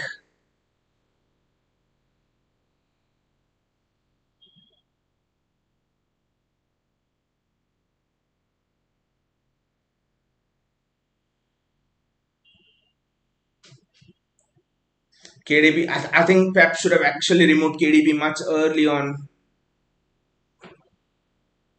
Forest will take all their bloody time with the free kick.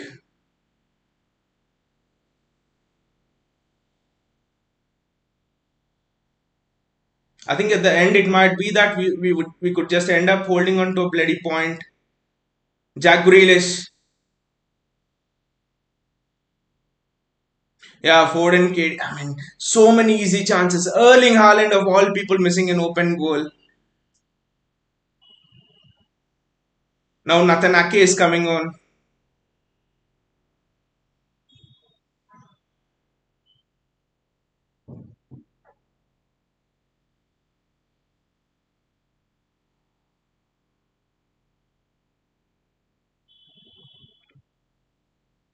Kyle Walker with the throw in.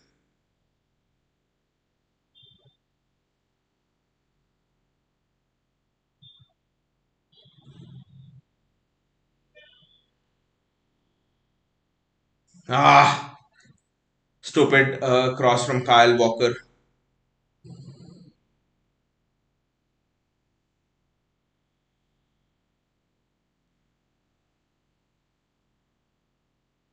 I think this is a master stroke from Steve Cooper. And to put it all up, we thrashed them 6-0 at the Etihad.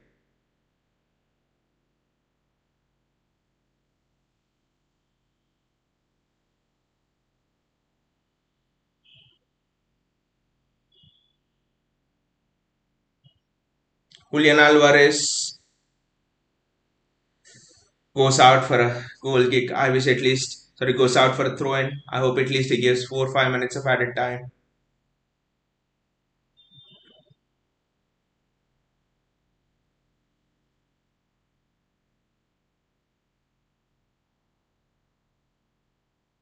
Bernardo Silva,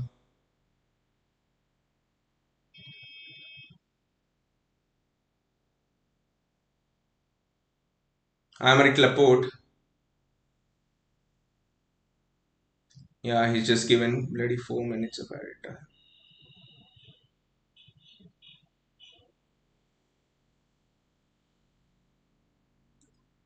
Aymeric Laporte,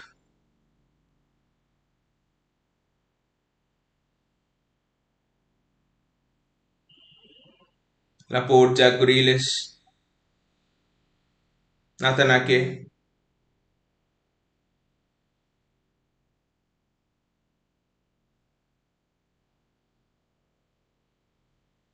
yeah, Jack.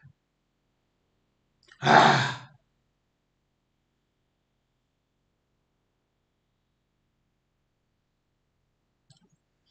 I think it's a free kick in favor of Forest. What a shitty day it's turning out to be. Arsenal score late and we concede late.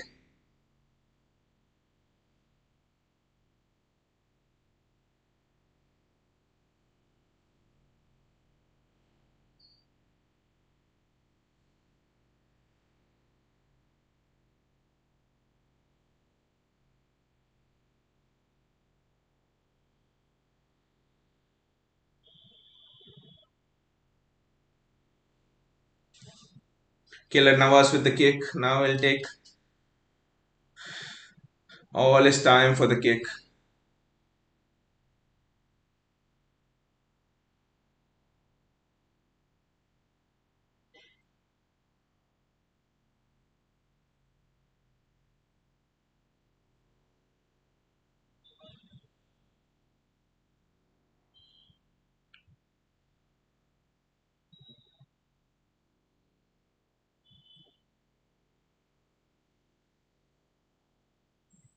Edison with the throw. I think this is probably our last chance to get something out of the game. Ruben Diaz.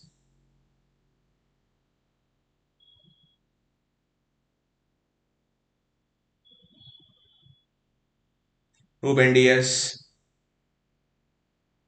Bernardo Silva. Kyle Walker.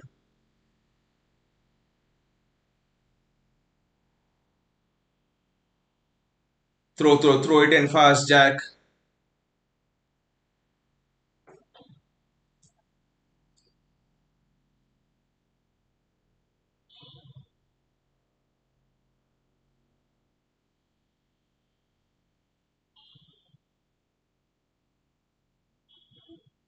It's a corner for City, I think.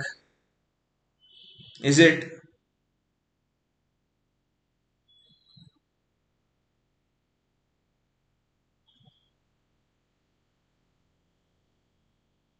Yes, it's a corner for City. Probably, I think it's our last chance.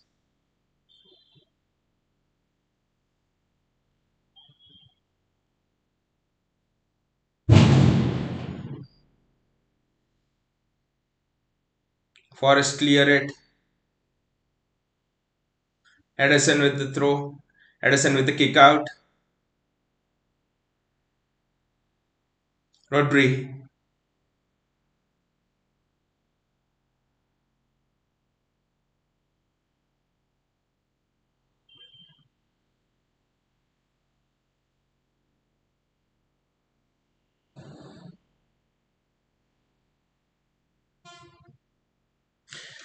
And that's that. 2 points dropped. After what we did at the Emirates, 2 points dropped. What, what the hell were we doing? And the thing that pisses me off the most is we had so many chances to win that game. Haaland missing an open goal, and they're showing the points table now. Arsenal, we are 2 points behind Arsenal, and of course, Arsenal have a game in hand, so it effectively makes 5 points behind. So, but anyway, that's still fine. But I mean, just not able to digest it that Chris Wood, of all people, Chris Wood scored that goal, and Foden went through, and Foden should have scored. He could have squared it to Haaland. Then Laporte had a free header. Laporte could have scored, and I mean, all of the matches today finished 0-1. Crystal Palace, Brentford 0-1. Bloody Chelsea lost 0-1 to Southampton. All the matches finished 0-1, except Forest and us, which finished 1-1. It had to be that sort of a game with Arsenal with Arsenal getting points late on and us dropping points late on. But so many chances. Honestly, this game should have been 3-0 or 4-0, and it should have been done before 60th minute and the 70th minute.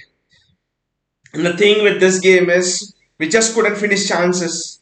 And we just couldn't finish chances with Erling Haaland on, and he himself missed an open goal. I just don't have any adjectives to speak why. I mean, our pressing, I mean, everything was good today. Everything was superb today, and yet still we were just not able to put chances into the box, put chances into the back of the net. I won't say what we did at the Emirates and all is wasted and all. I think I mean, we still have to play Arsenal at the Etihad, and it's just 2 points the gap. Effectively, if you take the game in hand as the one at the Etihad, so the pressure is still on. How far is the gap to Man United now? The gap to Man United is just 3 points. I mean, the only thing I would say about this game is probably Pep should have made a bit more subs on. I think he should have bought Nathan Ake on. He could have bought Akanji on, for example, if he really wanted to shut the game down. He could have just bought Ake on it left back instead of, I mean, moved Bernardo Silva forward or given Bernardo Silva rest. I think that was the only thing. Especially when they bought on their strikers, I really think Pep should have bought Ake on. So Vishal says, oh wow, actually missed both the games, but what a day for us. Bayaji says, why Pep remembers to make changes only when 5 minutes left. I mean, the plan by Aji was the Champions League game actually against Leipzig. So that game is going to be damn tough. It's going to be absolutely tough. I think that's why Pep didn't make any subs. So it's just that one of those days, I would say, because Erling Haaland, when was the last time you saw him miss open goal twice? Foden went through on goal and he just slipped. So it kind of, I think just to give a bit of an excuse to City, I actually think it's that kind of a day for us.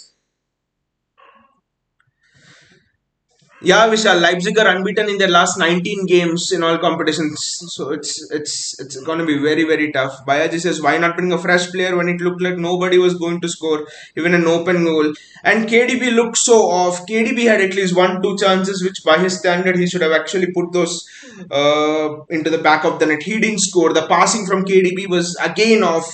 I think KDB just turned up for that Arsenal game, and that's all. I think after that. Today again he was shit. Again he was shite. I mean, but again that's the problem today. I can't, apart from that converting of chances, which again I think we had 25 shots today, up to 10 on target, and I think Forest had one shot on target and one goal.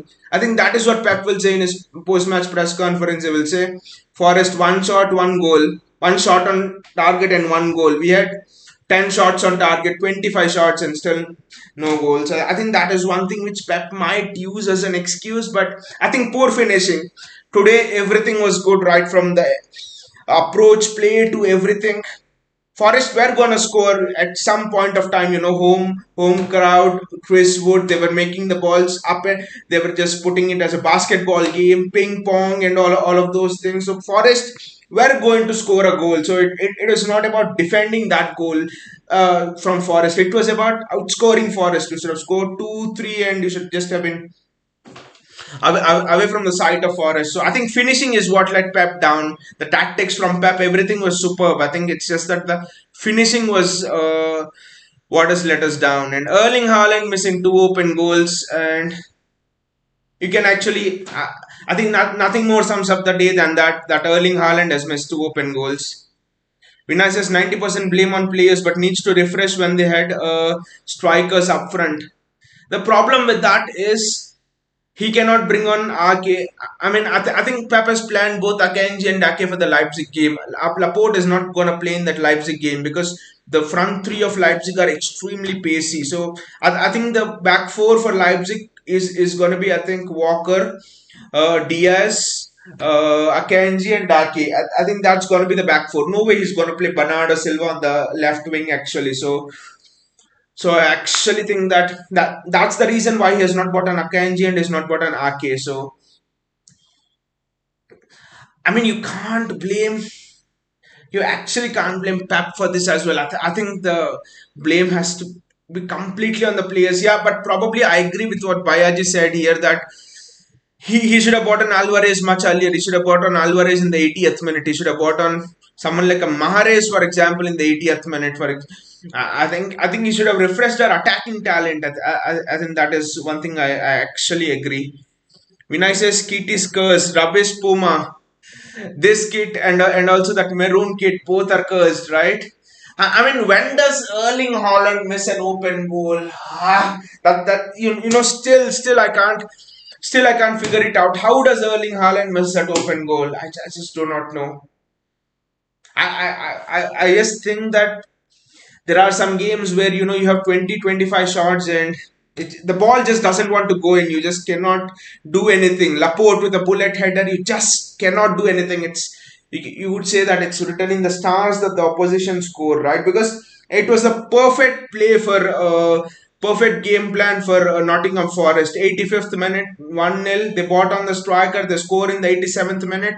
Because if they score in the 70th minute, we win the match. Pep would have reacted earlier and it would have been over. They score exactly a bit late so that Pep can't react anymore, and they have the crowd behind them, and that's the match, and the match is done there. So I actually think that. Do I think the title's over? I mean, when we won against Arsenal as well, I said that the title's not won, the title's not lost. Pep said that. Pep said that we are going to drop points as well. They are going to drop points as well. So, heck no, the title's not over. This season is difficult to any other. Is different to any other season because there was the World Cup. Players will be suffering from exhaustion. There are a lot of factors coming into it, and I know few Arsenal fans say that Mikel Arteta will rest players for the Europa League and all, but Thierry Henry put it very well midweek. Actually, he told it perfectly. You cannot say that you rest a few people for Europa League and play them in the Premier League because there is something called as momentum, and momentum is so key. So when you do it you play your weakest squad in the Europa League. Suppose you lose, for example, that sort of creeps into the Arsenal, creeps into the squad. Arsenal fans told the same about the FA Cup thing. Look at what happened after the FA Cup thing. So titles very close. I think Man United are also probably in the mix now. What if Man United and Arsenal is 8 points gap? Man United and us is 3 points gap. I mean, it's the title running is so unpredictable. This season, it's so unpredictable. I mean, one more result. Do I think Arsenal will go unbeaten? I don't know. Do I think we will go unbeaten? I just do not know because of the Champions League coming back and stuff like that. Vinay says around 60th minute was thinking that the squad will be off for some games because KDB or any other players drop stinkers in alternate games. I actually think that the exhaustion also might have caught up to, because last season was hectic. We had a hectic run in last season, and then not much of a break in between, right? And then this season, World Cup, and again continuing this season. I just think KDB was off it. Bernardo Silva was a bit off it. Ruben Diaz returning back from injury and stuff. Was Diaz good enough to play 2 games in a row? I actually do not know. So so actually, a lot of ifs and buts, and this season it will be the same for all the other teams as well. It will be the same for Arsenal. It will be the same for all of the other teams as well. It will be the same for United. So it will not be easy, and I don't think anyone can have a run of what we saw in. I think what we saw with City and Liverpool in 18-19 and 21-22 last season was actually an exception than the norm. Shauki says, I don't know why Coach Guardiola excludes Mahrez in the matches he's supposed to need, because he always makes the difference. But Shauki, actually, the thing is, Pep is going to play Mahrez against RB Leipzig, because RB Leipzig are a counter-attacking team, and they absolutely need. Pep knows that he absolutely needs to control possession against RB Leipzig and stuff. So, see, there are some players who are earmarked to play against Leipzig, Nathan Ake, Riyad Mahrez. They probably are the two of them. So, and probably Akanji as well. I think at least the three of them will play against, and Walker for sure. So I actually think that's the reason why Mahrez didn't play, why Ake didn't play, and why Akanji didn't play. And also another thing is, I actually think Rodri as well. Rodri is also so much tired. Rodri also looks so much jaded. He looks so much tired actually. So that's gonna be another thing. And Calvin Phillips is bloody not ready at all. So it's going to be interesting how Pep manages this squad. Surely the fitness levels and everything is. It's not that players are not tiring, but are not trying hard. But it's like, I think the players are much more exhausted when compared to the last campaign. You can already see Kevin De Bruyne looks jaded, exhausted. Rodri looks exhausted. Bernardo Silva looks exhausted. Ruben Diaz kind of just returning from injury. So you can already see those important. Undogan has a bit of that, bit of a look in that phase, in his face actually. So I actually think that it's just not gonna be a smooth ride where everyone wins all the matches. There'll be ups and downs this season, I think. Bayaj says, poor Rodri, the most exhausted player on the planet. And to top it all off, he has played in every match which Spain played, right? He has played as a centre back for City every match. Bloody FA Cup and Carabao Cup matches as well. Rodri played as a CDM for us. So, I don't know. I mean, is it a point gained, or obviously it's 2 points drop because we had chances to actually win it, but but I'm not as much devastated as I would be with a loss, because at some point of time in this season, I'm confident that we will go on a run. We will go on a run where we will be defeating people, where we'll have a run of not 15 games, but at least 7 8 games, at least half of it. And I think this season, a team from now on, whichever team can go on a run of 7 8 games, I think that team can climb to the title. So I think it will not be 15 games, but I think 7 8 games. Do I think we are capable of it? I absolutely think we are capable of it. So just don't know when that one will come. That's all. That's the only thing. City of last season would have absolutely won this game 4-0, 5-0. It's just that there is something not. But one thing I would tell is the fluidity is back. The pressing high, all of that is back. The process is back. I mean, you could look at this match and be disappointed. Yeah, I'm very disappointed. But I think if you look at this match in another way, we have this match is where we have looked the most fluid. Okay, in the first half, especially until the 60th minute, 65th minute. After that, it was ping pong for us. Their home craft. They did whatever they want. But until the 50, 60 minutes of this game, we looked fluid. The passing patterns were there. We outpossessed Nottingham Forest. We created chances. It's just a shame we couldn't score. So I think you could, all through the season we were losing, but I could not see a process. but now I'm seeing a process. I'm seeing a structure developing. Back three, Bernardo Silva is playing there. Pep is experimenting probably with an Ake there. I'm seeing a structure wherein we are actually trying to find Haaland even more. We are giving a bit of balls, uh, a bit of balls for Haaland to run into. Grealish is coming into this four. So what I can see is a structure developing. What I can see is a style of play developing, which can include Haaland, which can benefit Haaland. So a lot of positives. Okay, the drop points are negative, but on the flip side, I think as a season goes through, I think what has started in this match can actually be positives for us. Going forward in this season. Vinay says 26 shots. Pep recalls Alvarez at 87. Nice.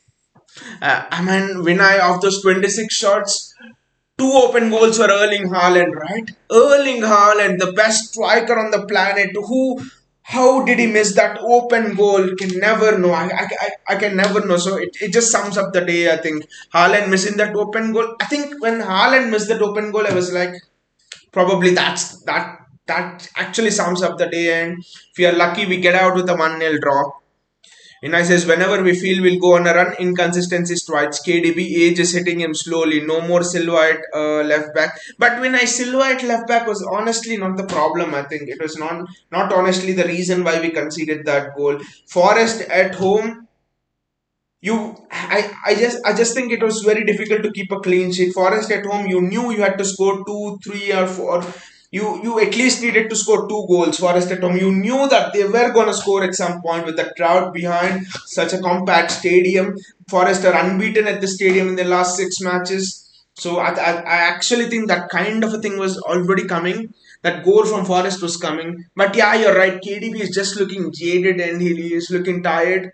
And Bernardo's looking jaded as well. Joao Cancelo was looking jaded as well. So I actually think I do think we can go on a run as well. But we can go on a run, but it won't be 15 match run. I think it can be a 7 match run or an 8 match run. Will that be enough to clinch this Premier League title? I'm still optimistic. I'm still very optimistic about it. I says what Silva did. Silva did Cancelo in build up. I actually do agree. He lost the ball not once, but he lost the ball twice or thrice. I know that, but I just thought that Forest would score. I just thought that Forest would score. If not that, they would pump balls into the box. Such tall strikers. They had Wood, the other guy also Toffee or someone. They would just pump balls into the box and they would score. If not Silva, they would score. The only the I mean the only thing is I regret that we didn't score more. We didn't score two goals. We didn't score three goals. That's the only thing I regret. Because Bernardo Silva, if you look at the positives, Bernardo Silva was responsible for whatever good things we actually did in the first half up to 60th minute. Bernardo Silva was fluid. Bernardo Silva helped in the progression of the ball. Bernardo Silva was the ball carrier under pressure. He helped Grealish move forward positively. He helped us overload the midfield. He helped us regain the possession fast. Yeah, he lost possession not once but twice or thrice, I think, in the entire game, which is unlike Bernardo Silva. But I mean, but I mean, but the things which Bernardo Silva contributed in possession far outweigh. I mean, the times when Bernardo Silva actually lost possession. I think the reason we lost this game today is the reason why we got knocked out to Lyon in the Champions League. It is the same reason why we went out against Spurs in the Champions League. It is the same reason why we went out against Real Madrid last season. The same reason, not scoring goals, missing open chances, missing chances like I mean, at the Emirates we were so clinical, and here how can you be so wasteful in front of goal? That's what I don't understand. Vinay says new system doesn't allow runs. Title looks not that easy. Yeah, title doesn't look easy this season. I mean, the reason for that is again the overload. The reason for that probably is they're showing the Foden chance again. I don't know why Foden doesn't shoot from there. They're showing the Laporte chance again, bullet header. I don't know why how Laporte doesn't score that. They're now showing, I think, the open goal chance again, which Erling Haaland actually misses.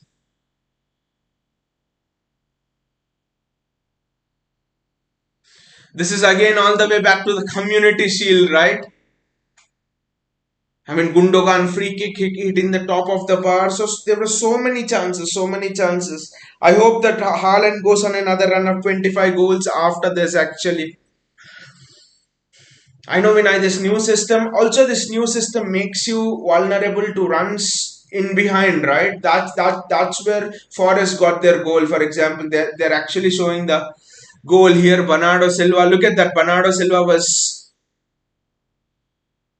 just taken out of the game because the three at the back means the width is always there's always space for a winger who stays high and wide to run into it, and then around the corner you can come and hit those passes. So actually think this 3-5-2 shape actually means that you're always vulnerable to fast winger exploiting pace. I know that, and the positive side of that is keeping possession. I think Pep is favoring possession, keeping possession more, and I think Pep is taking the risk of getting caught out by an opposition winger. I think that's the risk which Pep is taking because I mean I don't know why he doesn't play a simple 4-3-3 like we did against Arsenal. Put Ake at left back and just play a three. But I think but I think again it is the reluctance of Pep Guardiola to give up possession. Why Pep is not playing that 4-3-3? I think if we play a 4-3-3 here, we win. I think we win if we play a 4-3-3 here because this 3-5-2 system is good fluid wise and all of that wise. And but there is that defensive vulnerability over there around Bernardo Silva. So I mean around the space left by Bernardo Silva. I I don't know why Pep is not playing a 4-3-3, but again I think Pep had that Leipzig game in mind. I think Pep is we can actually sense Pep is focusing on the Champions League this season more. I won't give it as an excuse that we are leaving the Premier League title race here or something like that, but Pep has that focus of the Champions League a little bit more than the Premier League. I think this season you could see that because last season Pep would have played Ake, Pep would have started Mahrez probably. When I says play fluid, lose points, play shit versus Arsenal win.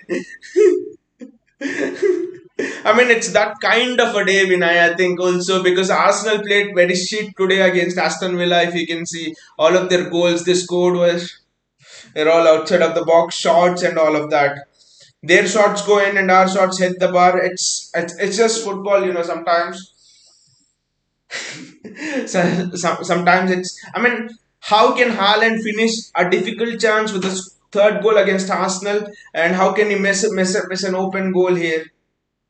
I just hope that he doesn't miss goals like that in the Champions League because that is where we have actually been found wanting with our strikers missing those open goals from the last 4 5 years. Anyway, what do you guys think about the title race now? What do you guys feel about the title race? Because for me, I'm still optimistic. I'm still optimistic because we have that game at the Etihad, and all it takes for Arsenal is to drop and